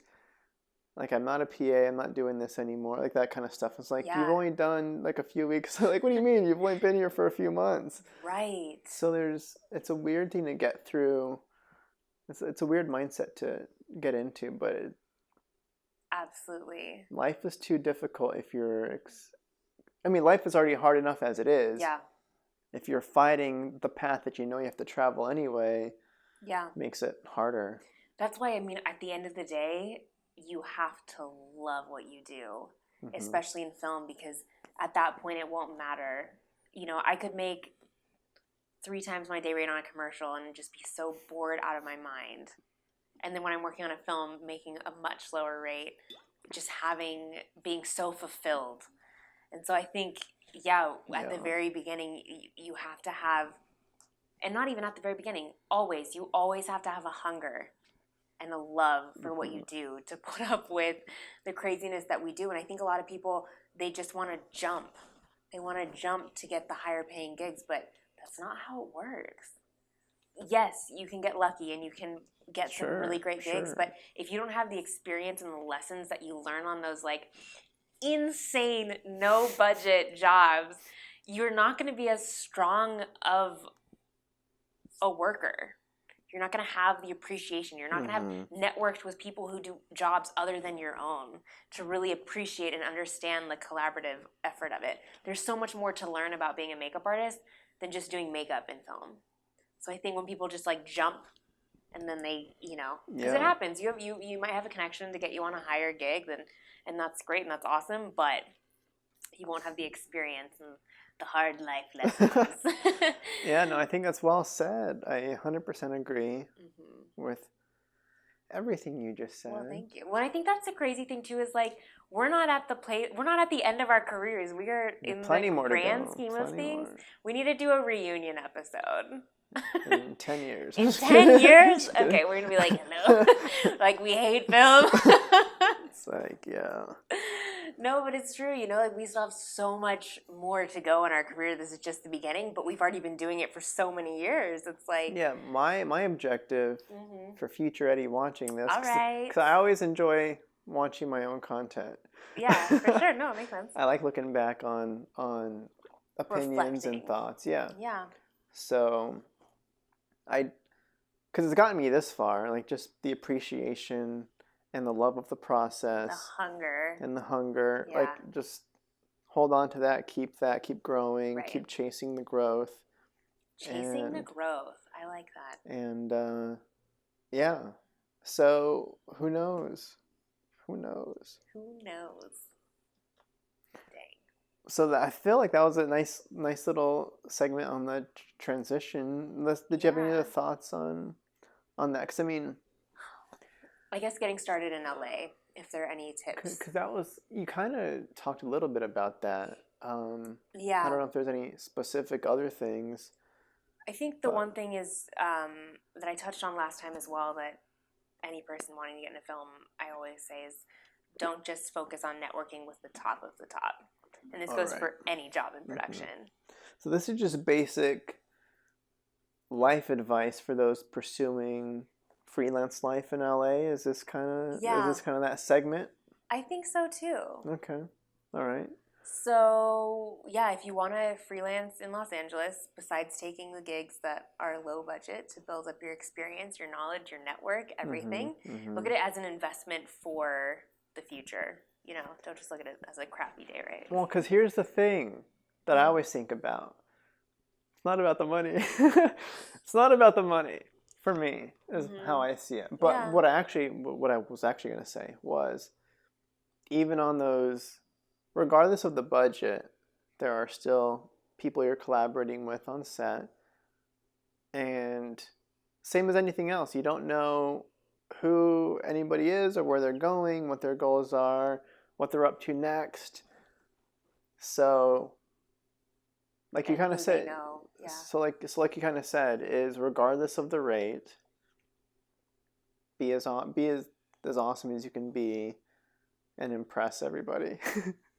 Like that's kind of the objective. Is I feel I put a lot of pride in myself. Like even when I'm doing my for fun, like I do for fun shoots sometimes with friends and people that I don't even know, or I'll kind of like favor stuff where I'll show up as a script supervisor for a short film.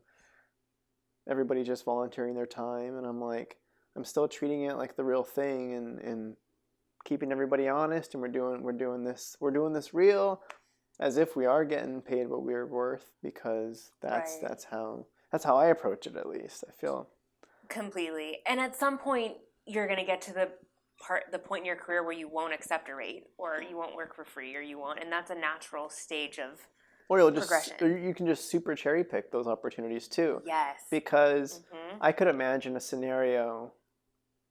I mean, there are scenarios where it's like just being able to be in the room with these people. It's worth it. Forget my no payroll. Like I'm stoked to just be there in the room with Will Smith, and like who knows? Like if I just get to work with these people and they get like, I don't know. That's a mindset of me, but maybe. No, okay. I think that's true. For sure, there are always going to be those opportunities. Actually, I have a draft for a YouTube video that will hopefully be up soon, talking about like when to say yes to free work, because I do think it is important in our job. It's important to be compensated for your time, of course, but there are also moments.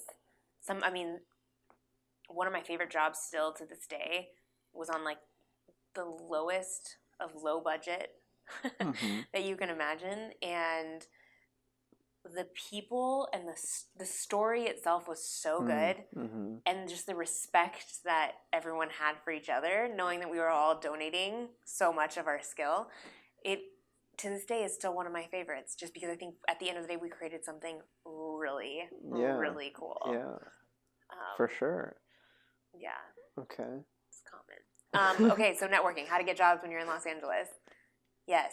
Take it away. Thing. Thank you. I'm just going to run with it. Networking with people that are not just at the top. Yes. Yeah, we'll finish that out because, maybe they'll be able to get you on jobs, but they probably won't be able to get you on the jobs that you're experienced for.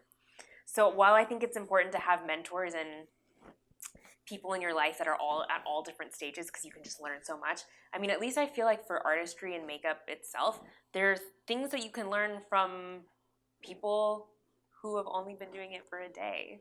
There's inspiration and things that I can pull, like, from people who are just like experimenting and having fun with makeup. You can learn, because it's an artistic form, from absolutely everyone. So I do think it's important, not just creatively to pull inspiration from and lessons from things from people that are just have a certain way of doing things, but also networking for jobs, because the person who is the union artist that is 30 years above you, they're not going to be able to bring you on their projects until you're in the union. So it's way more valuable, not saying that that's not a good connection, because it is when one day you'll be there, but it's way more valuable in the meantime to network with people who are at your level, little under, little over, because then you're going to slowly build and grow your network within that. And a lot of the times in makeup artistry, you often need to hire assistants and things like that. So it's a really great way to get on those other projects, to fill in the gaps and fill up your schedule.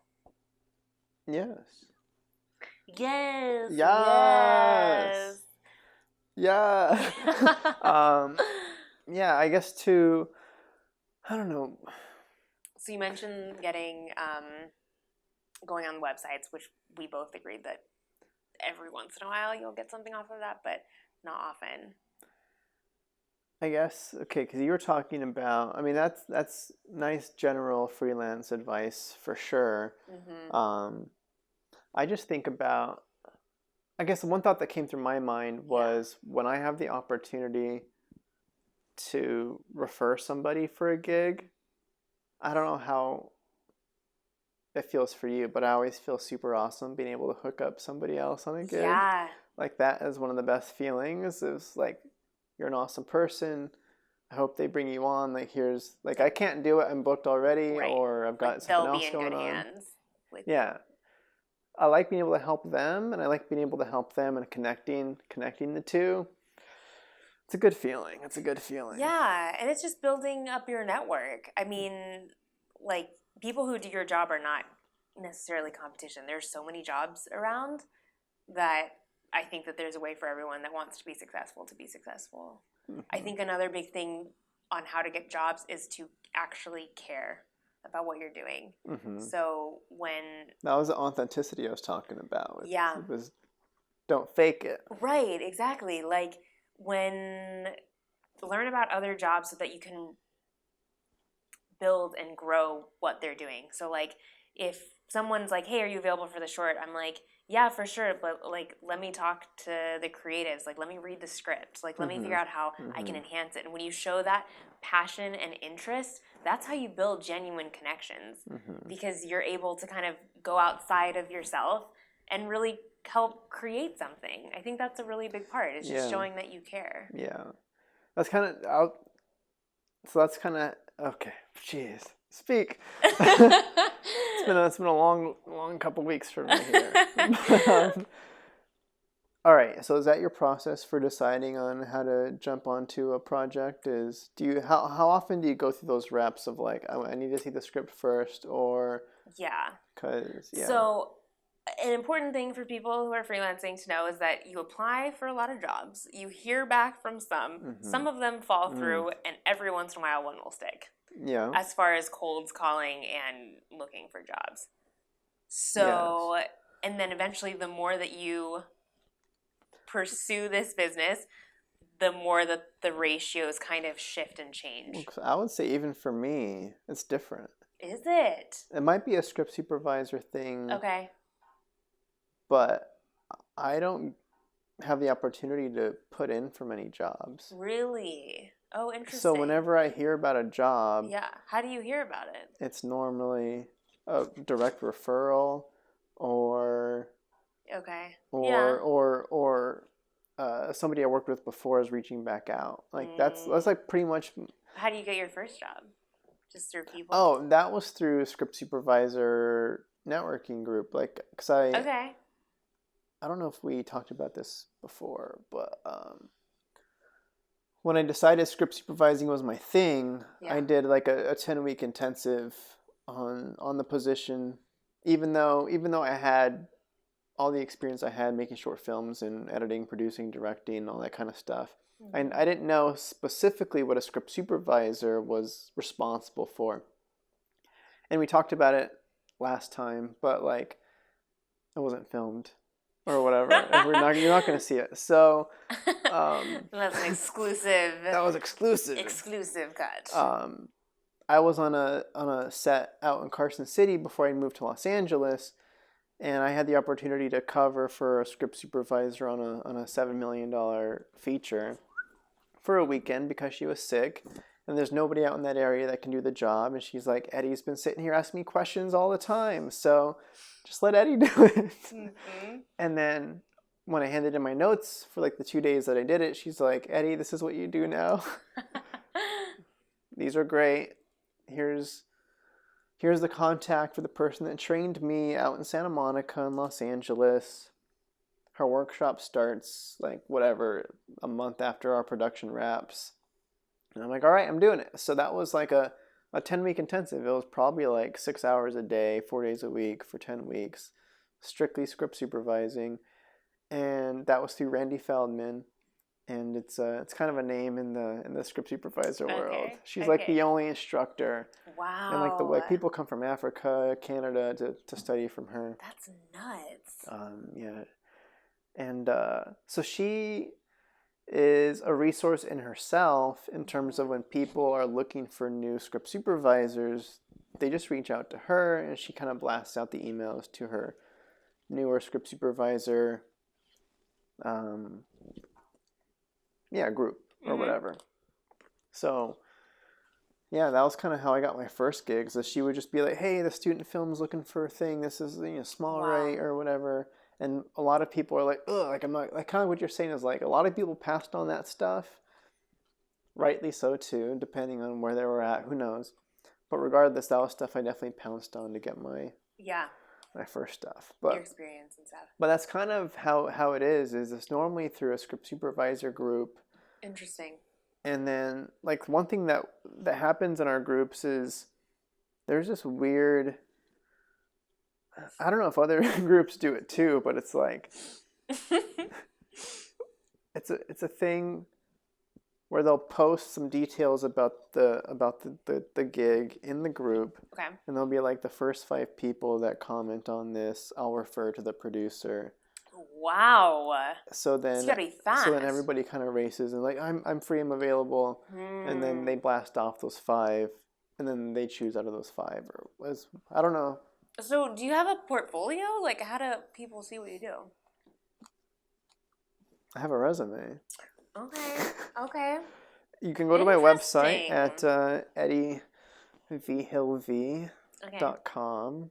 And I have, it's kind of like my living document is it's just like I update it with each gig, but it's normally the referral thing is everything in script supervisor world is if the script supervisor you couldn't get is referring these other people, they're kind of, it's like, all right, I trusted them, I trust who they're bringing on, and you just come on as a blind trust. Wow. Without talking to the director, without talking with anybody, you just kind of come on to set cold. Wow, how interesting. That's most of my production is I don't know anybody, and then I just leave a rock star. And, like, what's up, bye guys? They know me. Thank you very much. Thank you very much. Exactly. But interesting. So when you say you apply for a lot of gigs, and in the beginning you don't get many, and hopefully the ratio kind of gets better through experience. For me, it's like, well, I guess more opportunities just present themselves to me. True. Versus me applying for anything. It's like if it's presented, it's mostly like just yes, I'm in. Yeah. And it's kind of weird. Fair. Which I would say, I mean, prior to COVID, about 50% of my work is assisting all different artists. So that, and then probably 25% is referrals from other makeup artists who can't work. Mm-hmm. And then 10% is not film related. It's kind of like new contacts kind of thing. Yeah. And then probably 15% is like me like chasing down people. Okay. I wasn't keeping track of your stats. But I trust you there. Yeah. But most of the time it is referrals through people you know. But in the beginning when you don't have that, then it's like all just applying for whatever job you can get, and also assisting as many people as you can get, as you can assist too.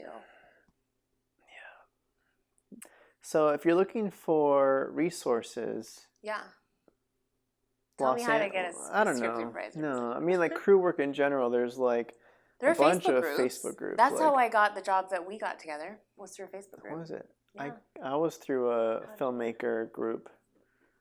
There's this group that meets up, or used to meet up in pre-COVID times, in Sherman Oaks in the Valley, and it's called The Table. Okay. And it's I was super attracted to it when I first moved here, because it reminded me of what I was doing back in Reno, which is the collaborative, volunteer-based. We're just here to be cool and help each other out and just make some stuff for fun. Yeah. And that's what this group sounded like to me initially. It was like, we're just here to meet up and meet each other and, you know, like do trade work or, you know, I help you, you help me, like that kind of stuff. And I'm like, sweet. Like, that's exactly what I need for when I'm new to LA. Like, that kind of group is super helpful. Yeah. And, the producer was a part of that group, and she blasted out through that email chain. And that's how I got on that. Oh, interesting. So I've gotten gigs through that group for sure. I got a couple. Awesome. Some of my favorite ones. Yeah, networking with people and finding people in your tribe, and all part of the game, man. That's great. I didn't realize that's how you got our job. Yep. That led us here over a year ago. Yes. Mm-hmm. Okay. Other advice. What else have we got for you kids trying to jump into the pool and play? Oh, man. Yeah, saying yes to different opportunities. Also realizing that it's going to be a long road. Big thing. Ooh. Big thing. This is like everything. Okay. I don't know how much it plays into. You kind of hinted at this before. Okay. I would consider it producing your own stuff. Mm-hmm. Yeah. So for makeup, I feel like it wouldn't be necessarily producing a short film. It'd be more, I don't know what the equivalent to that would be in the makeup world. Yeah. But maybe, I don't know if you could speak on making something happen for yourself that you're kind of spearheading. That is key. When you don't have work coming your way, create work. Mm-hmm. So test shoot with photographers. Think about when you're building your portfolio as creating something that someone hiring you for the job that you desire would want to look at. But how do I know what I need in my portfolio, Shannon? You need all the things. So I would say that when you're keep in mind that a producer looking at your work, a director looking at your work, they're not looking at makeup the way that you're looking at makeup. So you need to pay attention to more than just the makeup itself. Mm-hmm, take a look at the overall frame. So initially when we were talking about my mom being same thing, not just about the makeup, it's all about the overall picture. So work with photographers that have more of a cinematic eye. Even sometimes cinematographers will dabble in photography and will want to shoot with you. You can do kind of a trade shoot. Mm-hmm. Also doing effects that are not just like just a picture of, you know, someone with like a black eye. Like, tell a story with your picture. Don't just do the bruise makeup. Like, is their hair messed up? Have they been running? Is there dirt? Are there little facial cuts? Expression, The facial expressions. Yeah, collaborating with actors. Like, you know, even if actors are filming monologues, you could create like a little team of a cinematographer that wants like a cool shot, and an actor that wants a new monologue. You know, collaborating, figuring out these different ways to work not necessarily for money, but to give you jobs that will then be paying you. It's called investing in thyself. Investing in thyself. That's how I see it. Absolutely. Because, yeah, it's not in the moment paying, but down the road. Yeah, because you never know what a director is going to see. I mean, in your portfolio that's going to be like, I want that makeup artist over that makeup artist. Mm-hmm, and it could be just nailing a certain style that they're into, playing with different effects, like doing different, just building up and beefing up your portfolio. Because you never know who's looking at it. And people who are hiring you for different reasons. Mm-hmm, mm-hmm. So speaking of hiring you, you mentioned we talked a little bit about it, but as far as reading the script ahead of time, you mentioned talking to the creatives. How often prior to getting hired onto a gig do you have the opportunity to have some sort of conversation with the director, or how often does it happen for you? So I think that's something that grows with experience, right? Because the questions that I asked 9 years ago, like on my first music video, like, am I supposed to do hair? That is now the first question that I ask when I'm getting hired for a job. You want hair? I'm out. Exactly. I simply can't work under these conditions.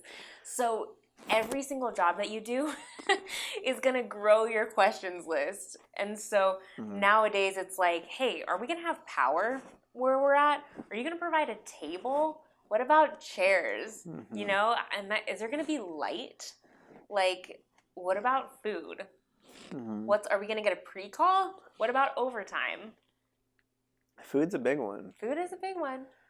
Food is not a big one to me. Okay. But I do know a lot of people on set. There's always a few people on set that like food is like the biggest thing to them. Yeah. And food's a hard people pleaser sometimes. So it is. I don't know how you can train yourself on that, but being open to lots of different food options is important. Yeah. I think one thing in the beginning is like, I was like, I don't want to be a bother. I don't want to bother production with all of these questions. And the more experience that I've had, the more that I've learned that you're not a bother. By clarifying, you're more professional. You're more prepared. You'll be better at your job if you know what questions to ask so that you can perform better. Well, it's that. And if you want to see it from, you're also helping them with getting that out of the way now versus like showing up on the day and being like, yo, where's my table? Or whatever. Exactly. Yeah. And then scrambling and then whatever. Absolutely. Yeah. It is just a level of being prepared. But that is something that you learn, you know, through time. I remember talking to one of my friends that went to the film school who's like 5 years ahead of me, and as I was assisting her, and I would call her on these like low budget jobs that I was department heading myself, and she was like, oh yeah, I learned that lesson the hard way. Or like she would tell me things and I'd be like, oh my gosh, I'd be too nervous to ask production about that, and then something would happen and she'd be like, that's why. But you have to learn those lessons, you know, and you have to go through those low budget experiences to really prepare yourself for the bigger and better jobs. At least that's what I think. No, 100%. Yeah, so 100%. As far as creatively talking with directors, it's something that I've kind of learned over time. And some projects, because it's all personality, some people will be more open to it. Some directors I've called and then hung up the phone 2 hours later and been like, I don't know if I said a single word, you know, because they're so excited to tell you about their story and with their vision and everything. And so it's just kind of meeting in the middle somewhere. So it kind of depends on the project and it depends on the makeup needed and you know. Yeah, I had a few thoughts in there. I'm kind of scrambling to remember what I was going to say. Yeah, all good. But yes. Yes. Oh shucks. Yeah, you say something else while I'm thinking. Okay. Yeah. I mean, at the end of the day, it really just comes to the collaborative spirit. Okay. And your willingness to put in the work. I guess one of the thoughts I had was it's interesting. I like as a script supervisor. Once again, I remember the other thought. Okay. I put more stock.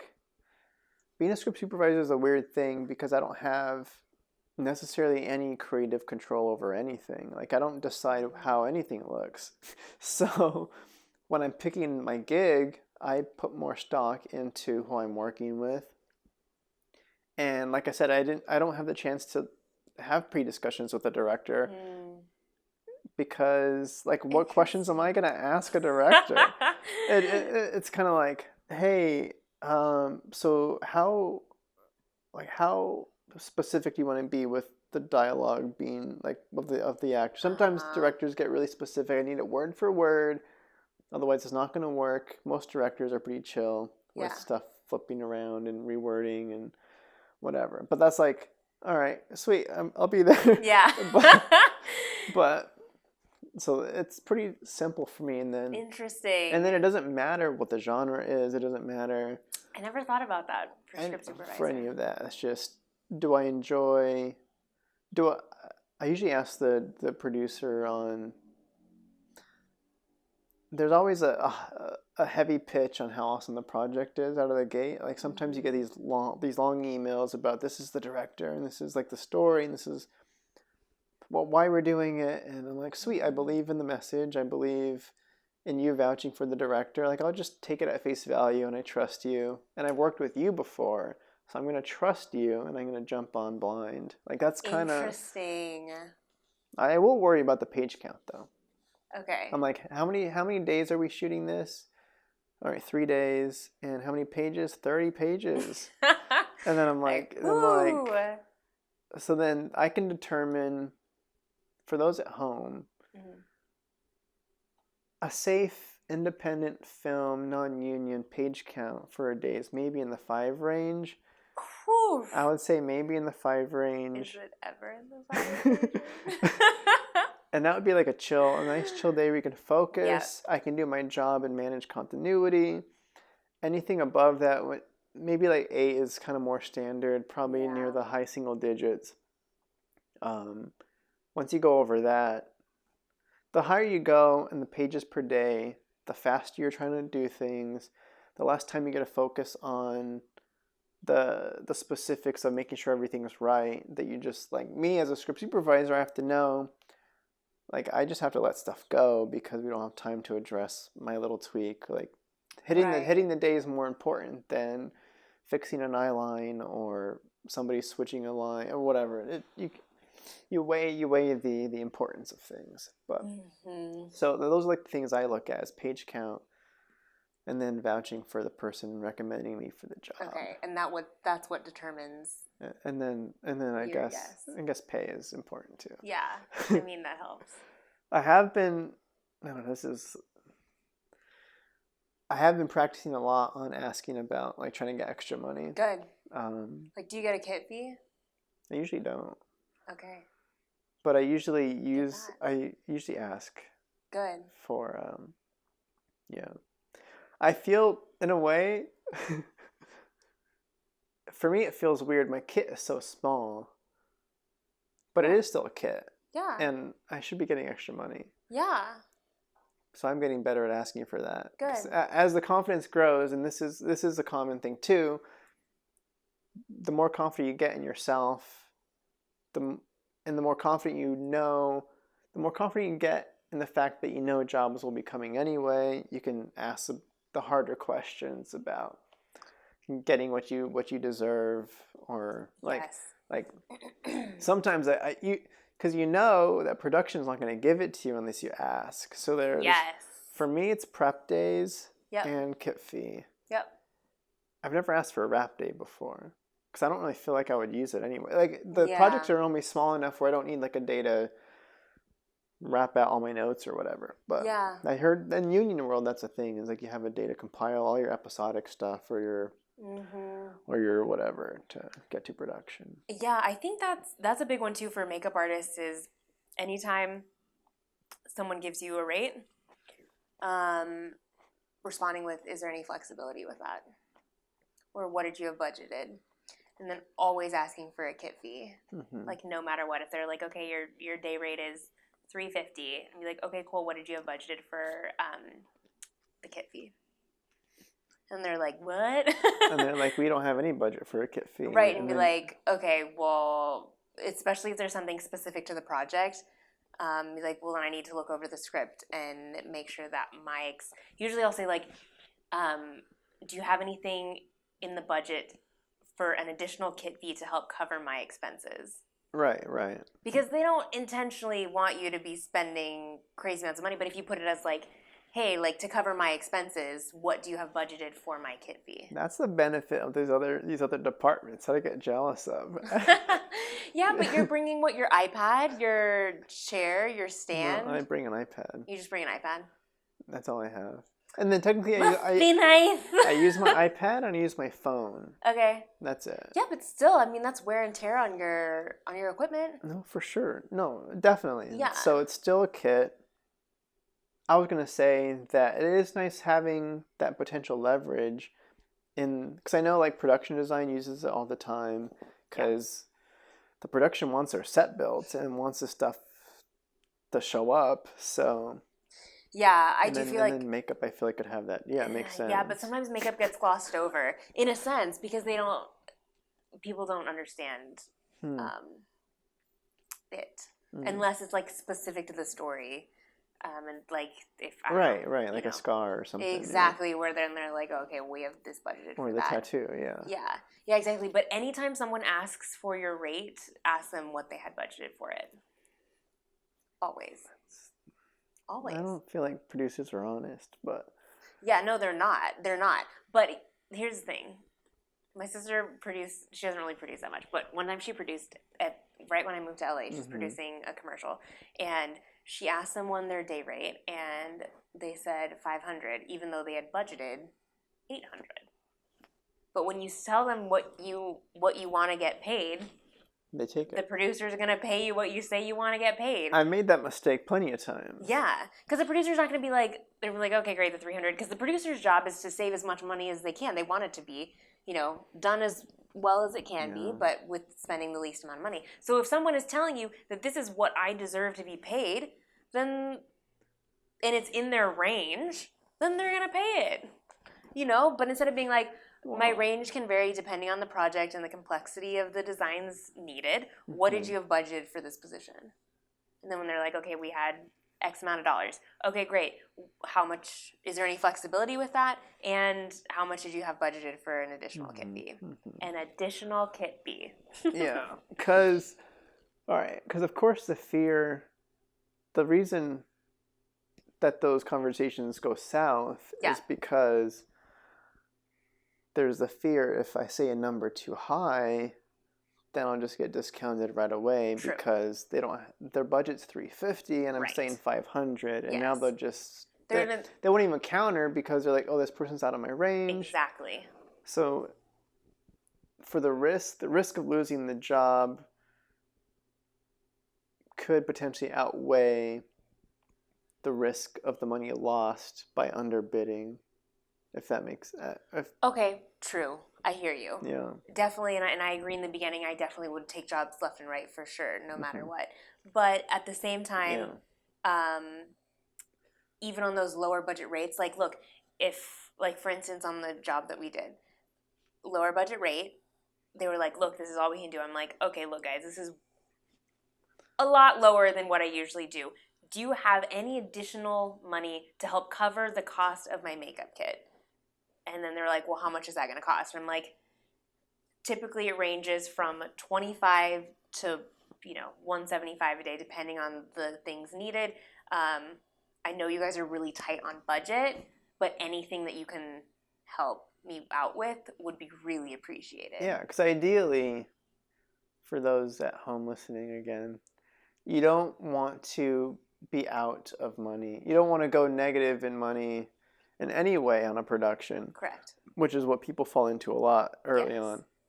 I've had, especially as a PA, there's a lot of chances when they ask you to like go out and buy crafty or go out and do some runs, and they don't give you the money for it, and then you're afraid to ask for it. So then you put your own money out to just cover the thing quick, so you want to get the test done properly, and then you're in the negative, and then you have to wait for them to pay you back, and it's this whole process. And sometimes, worst case scenario, they don't pay you your rate or reimburse you for the thing you just did. So never go out of pocket. is my general rule. No, it makes sense because you never know what's going to happen with the production beforehand. One of my friends did a bunch of effects work, put in a bunch of prep days, time building, sculpting, creating, and then the feature didn't get funded. And she had to fight the producers for all of the prep work that she did because suddenly the production didn't have the money to pay. Yeah. Shucks. I know. All right. So dangerous roads. So to get back to the advice, I had my other thought that came back to me. Okay, good. I feel like it's very important when living in Los Angeles as a freelancer to factor, and this is something you talked about that you've been going through too, in a way, where you have lulls in your schedule where you're just not booked, and having side projects or like other stuff you're working toward on the side can be very helpful. Like for me, I talked about it before, where I will I produce my own short films just because my big dream goal is directing. So I'm like, sweet, I just want to make stuff so I can direct it because I'm normally script supervising. I want to be the decision maker. Let me just make some fun stuff on the side. And then that takes up a lot of time and energy too. It's like I got to write stuff. I've got to like connect with people, and I've got to put stuff together. I got to edit it. Like that takes up a lot of time. And that really quenches that creative thirst in the lulls in between productions. So understanding that that's a part of the process and a part of the life of a freelancer, that kind of embracing it and taking advantage of that time is something that I put a lot of energy into. Because I get quite squeamish if I've got nothing going on. And definitely. Yeah. I think also too, for people that love their job as much as we generally do, when you're not working, it is a super shock to the ego and to just my overall happiness. Like I'm happiest when I'm working, creating, collaborating, and when the work isn't flowing as it can, it's hard to not take it personally and to like let it affect you. I do have a video on my YouTube channel talking about, I think it's like 10 things to do during downtime, because downtime is a very real thing that happens. This work will fluctuate. I feel like you kind of go through like spells where like you don't have any days off, and then like lulls where like there's nothing in sight. And it just kind of goes through the waves, and I'm for sure learning how to navigate it myself. But I think it's definitely a lot of work trying to figure out and budget and like make it make sense, because when you're working, you aren't really spending money necessarily because you're being fed multiple times a day.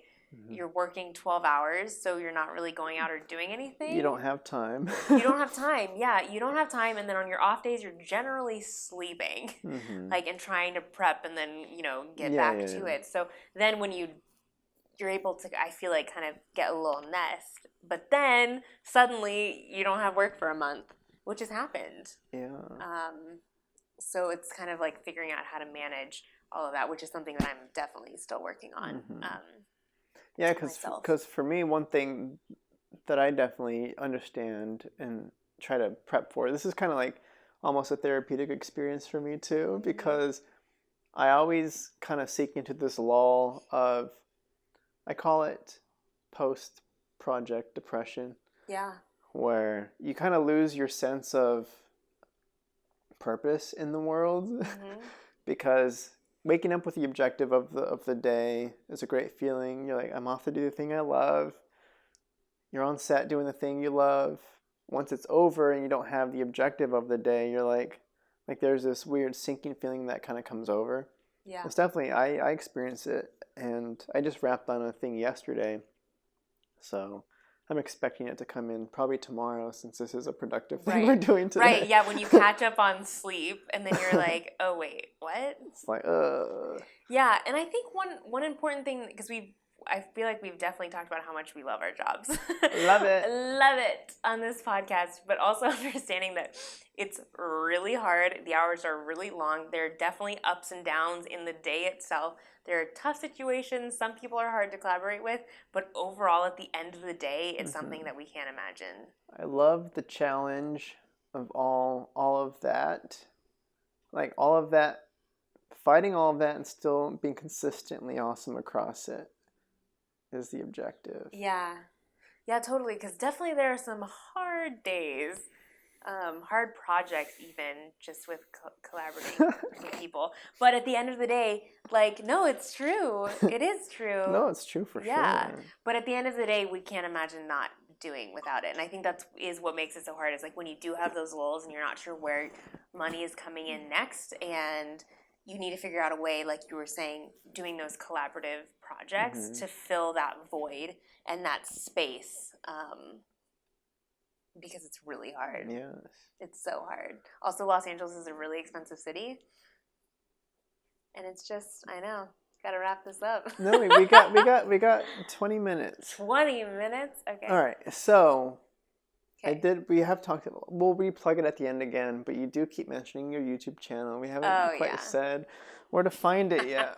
we could say it really quick and then we'll recap it at the end again. But where do we find these videos you've been hinting at? Amazing videos. No, they're not.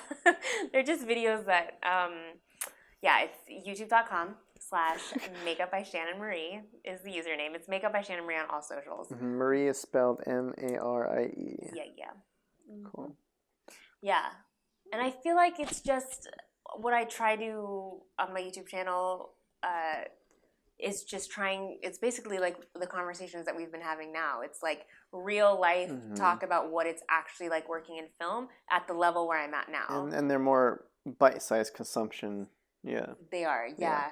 I feel like you hear from people who have been in the industry for like 30 plus years and like are kicking butt doing what they do, but there's not a lot of people talking about like the struggles and the journey that it is like to get there. So for a long time I didn't produce makeup artist content because I was like, I'm not where I want to be in my career yet, and I'm still not, but I'm on the path. And I think it's, important to have those conversations about, like we were talking about, working for free and asking for kit fees and so many different things. So on my YouTube channel I try to address some of those topics. So speaking of struggle, let's talk about a little bit more of the current climate of what early 2020 was like for you, and then diving and then COVID life. And we can talk a little bit about COVID sets.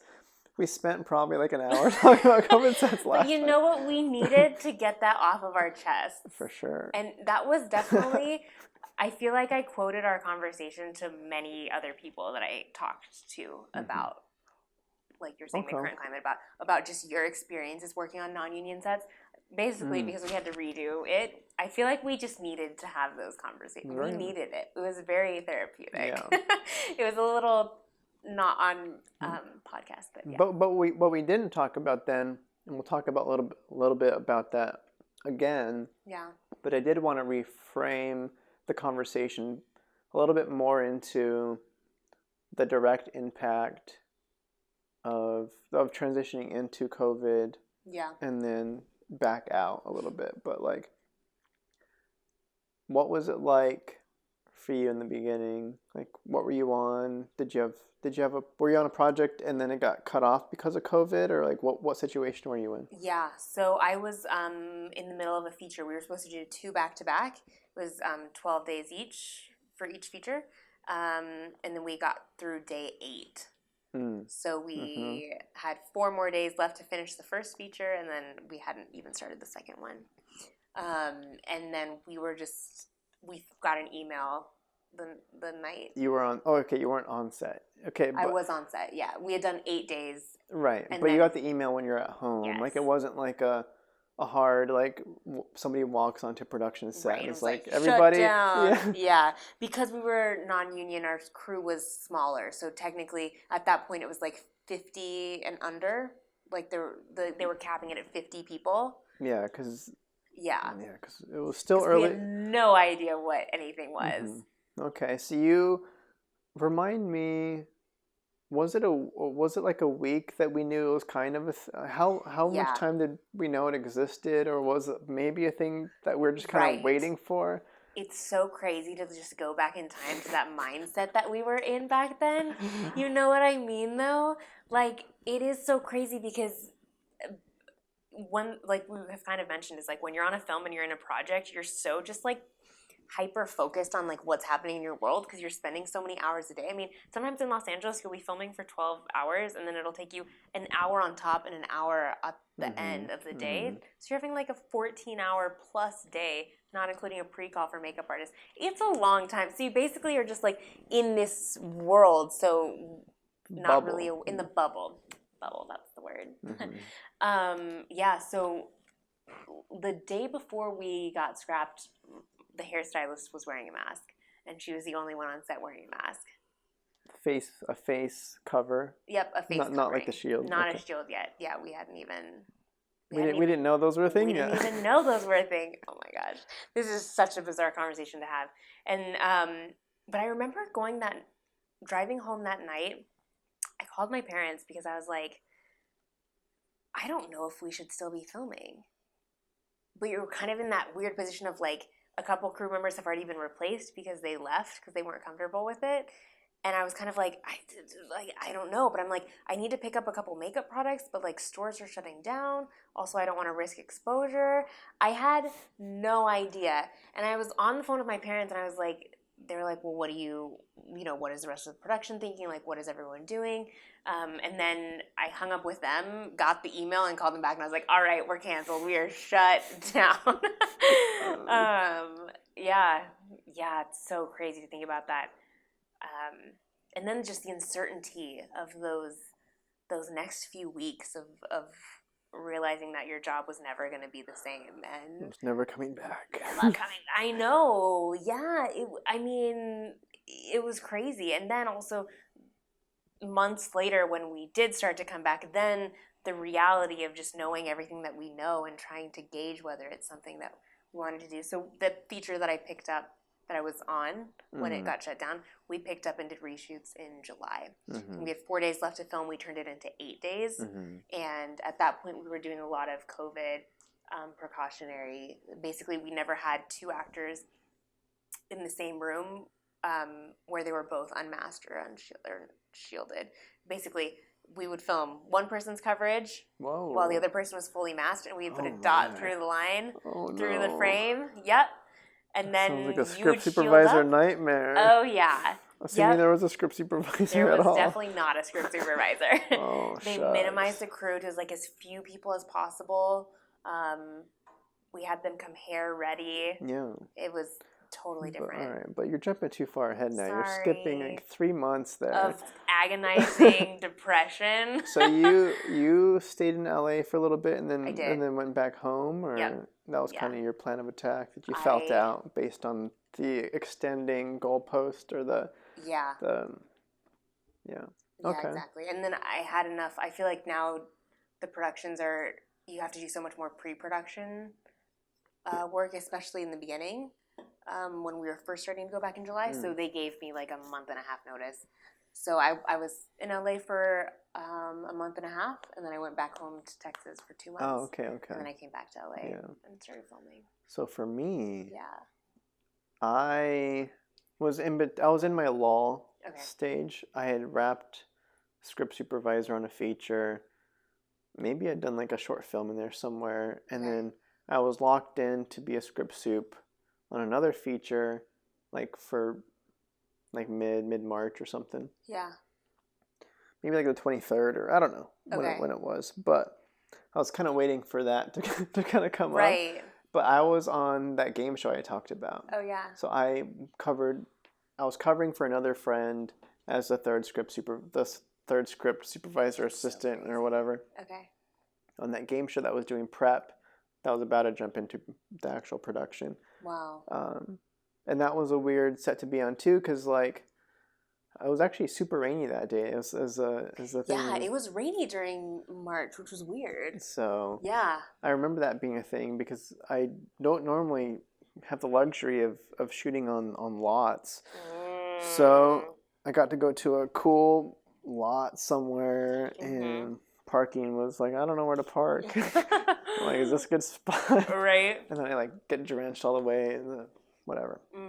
Either way, it was a weird feeling on set because you kept hearing murmurs of like, what's happening? What's going on? Are we still? People checking the news. Are we coming back tomorrow? And restaurants shut down. Yeah. But for me, it was a 1-day commitment, so I wasn't coming back the next. I had some excuse. I told them they had somebody who couldn't come in the next day that we found out couldn't come in the next day, so they asked if I can come in again. Okay. And I'm like, I can't come back in. I forgot what my excuse was, but I had a good excuse. Okay. Regardless, they ended up shutting down. Wait, you created the excuse because you didn't want to go? No, I had predetermined. Got it. That I wasn't coming back for another day, even if they had invited me back. You had things to do, people to see. Yeah. So, didn't know you were gonna need that job.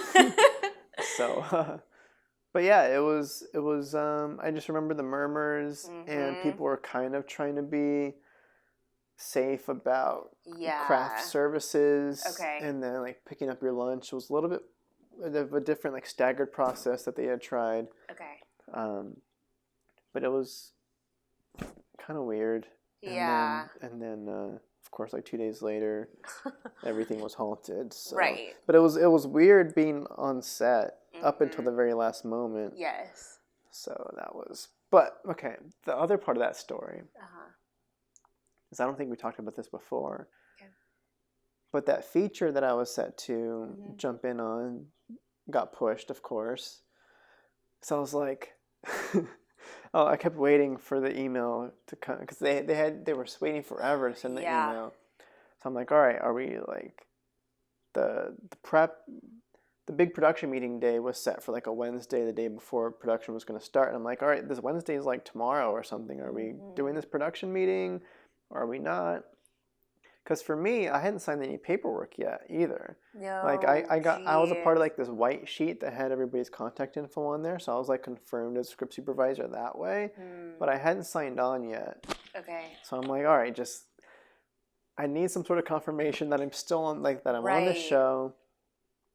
And then they eventually like pushed it, and I'm like, all right, well I never got anything signed. Yeah. And it's getting pushed, so that was kind of a bummer.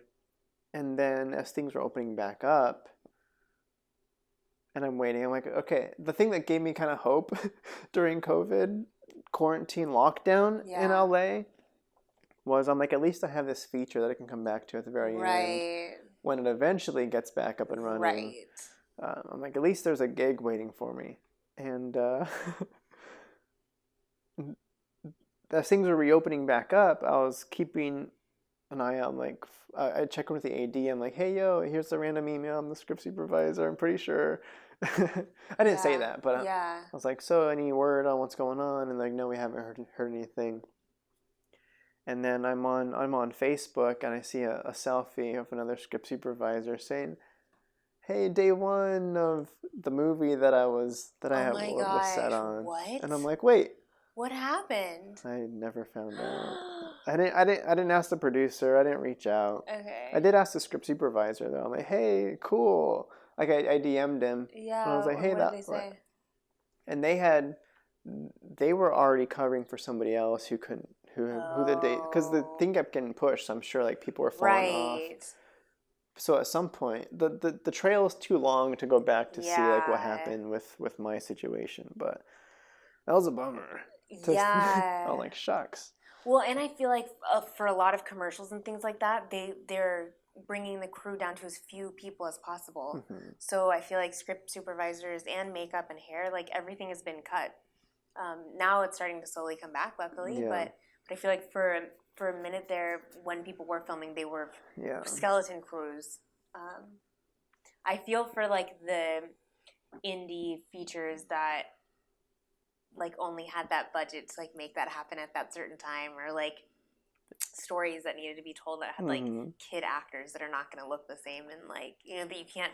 At that point, it's like, can you even use that footage, or do you just scrap it and start again? Oh, right. So I guess a couple of thoughts actually on my experience there, really quick. I was thinking about how it was probably, you always try to reframe it. It was probably for the best because it was early on. I do have a question for you when you bring stuff up. Yes. But he posted a couple of photos from the first few days too. It was like, hey, day 2, day 3. I'm like, chill, bro. Stop rubbing it in. But I didn't like the positions they had him in, though. I'm like, he's super isolated from everybody else, like in his own room. I'm like, that's not really what I enjoy about the process of script supervisor anyway. I like being in it with the director and the AD and really being in that collaborative discussion of the shots and coverage. And I felt like what they needed was somebody to be, hard-lined into Video Village, way over there in another room with their laptop, just doing the basics of taking notes on the stuff, not really being in the full capacity of a script supervisor. So I'm like, it sounds kind of miserable to me where you're just kind of like in this bathroom or like in this kind of storage closet or, kind of thing. But it is interesting how it has changed our jobs. I mean, even just with like face shields and masks and like you were saying, trying to keep the separation. But I did have a question for you about lockdown. How were you able to fulfill yourself creatively during that time? Early on, my roomie Hunter is he does camera work and AC work and stuff. So him and I would try to figure out something to shoot, or like, hey, let's like try to, like, I guess I'll act or whatever. So that was like a thing that kind of fell off pretty quick. With it's hard to summon the energy to do something at all creatively. For me, I guess what I did, I don't even know what I did anymore. But I know, like, it's such a blur. I was reading every day. That helped. Wow, that's cool. And books? Yeah, books. Okay. Books. Like fiction books. Yeah. Cool. Variety. So that was something that I had tasked myself with, was everyday reading. Okay. And then also it's a semi-creative video game, but I was playing a lot of Animal Crossing. Fun. So that was kind of, I try to give myself tasks that would just burn time in the day just to get through it. Oh my gosh. Because I did write a feature during that time too. That was a 2-month process. That's great. So that was with my co-writer Jamie. Okay.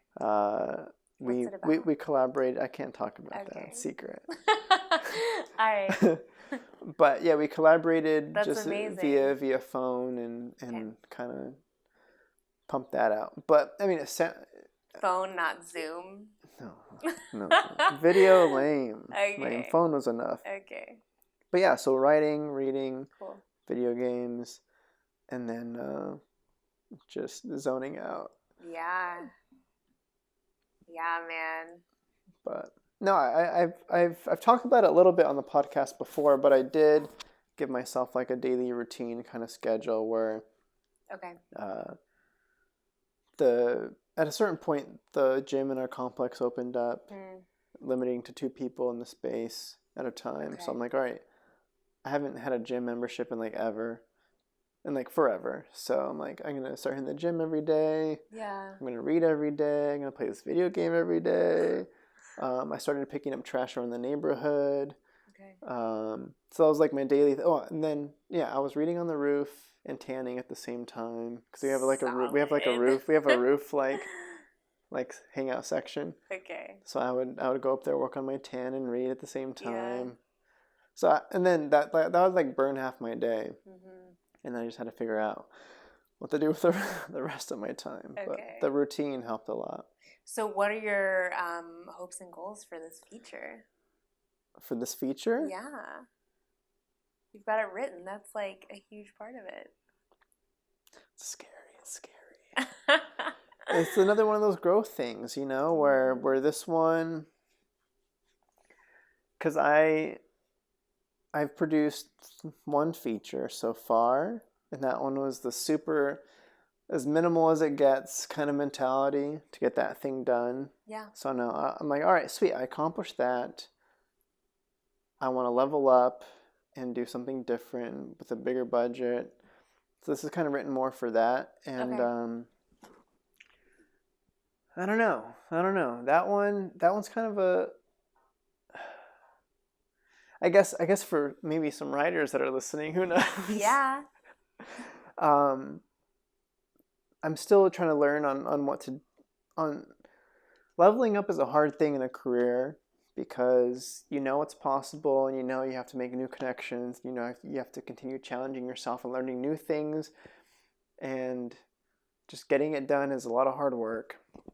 So the script is done, and the challenge is like, well, I've never produced a bigger movie. I've never worked with an IP. Like, I wrote it with an IP in mind. So I'm like, all right, sweet. How do I get that company to agree to help me make this? Is a challenge that I want to do. I want to practice with getting a cool proof of concept made for it, maybe attracting an actual person of talent, a face, to be a part of it that believes in the story and because the cool thing about it that I will say is that I am a fan, being that it is co-written. Jamie brings in, she's a Korean American, so like I bring this element to this IP, and like a lot of the theme and the tone and like dynamics and all that kind of stuff kind of comes from me, and then she adds a lot into like the characters. So it's got a Korean American lead, which I think is cool and different, and it's 1970s, which is, we kind of talked about that a little bit. So I'm like, all right, sweet. Like there's enough different stuff in there that I feel is kind of helps it stand out, that I'm hoping that it could attract somebody, and it's kind of like, oh, that's different. I've never thought of it in that way before, or whatever. Cool. But we have done the frustrating thing is we have submitted it to a couple of like workshops. Like we submitted it to Sundance. We submitted it to this Netflix call. Like there's this competition where they do like, I forget the name, but they're asking for a specific type of movie script, like free submissions, and ours fit like what they were looking for specifically. And we just heard back last week that they didn't make it past the first round. So I'm like, all right, well, I didn't get into Sundance Labs. I didn't get into this, which it's a part of the process. Of course. So I'm like, all right, well, it turns out, same old. Yeah. You gotta do it thyself. Yeah. In some way. So that's kind of, it's more of a newer thing we learned about. So back to the drawing board. Yeah, that's how the game is played, though, man. It is. No, for sure, you're telling me. Yeah. That it sucks to get news like that, though, but I'm excited to see what you guys create with it. That's a frustrating thing about pursuing directing, though, too, or just producing. There's always a next step. Like, okay, it's hard enough to get funding for a movie. It's hard enough to put a team together to make the thing. It's hard enough getting it out of post. Yeah. It's hard enough just getting through that whole process in general and having a movie made that you can show off. And then you either have to find distribution for it, or so even if you do find distribution, you still have to go through the process of people denying you distribution, and then and then once it's out, it's like, all right, people still have to watch it. You have to get eyeballs on it, and you have to hear the feedback of people watching it. So I haven't gotten to the part of people watching it yet, of this latest one, but it is difficult in a way, having every step of the way, like there's these challenges. So for sure. But that's the fun part too, right? Yay. The process. Yeah.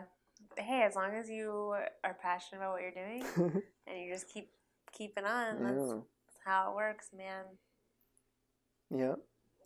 And we are at our mark. But so any final makeup thoughts or Man, anything? I think we covered a bunch. All right, so I really do. let's just have you plug all your stuff. You got your YouTube. Yeah. You've got your IG. You've got your TikTok. Yeah, I love TikTok. All right, where do we find you? What's Twitter? All of it is Makeup by Shannon Marie. Okay. My website too. Website, all of my socials. TikTok is a lot for people, everyday people wanting to learn how to do, expand their makeup knowledge. YouTube is more in-depth tutorials, but also a lot of makeup artistry stuff. And then Instagram is a lot of like behind the scenes, like photos and portfolio stuff. Sweet. But yeah, my voice is pretty shot over here, so guess we should wrap it up. Woo. Thank you for having me. Yes, thanks for being on. Absolutely. Bye. Bye.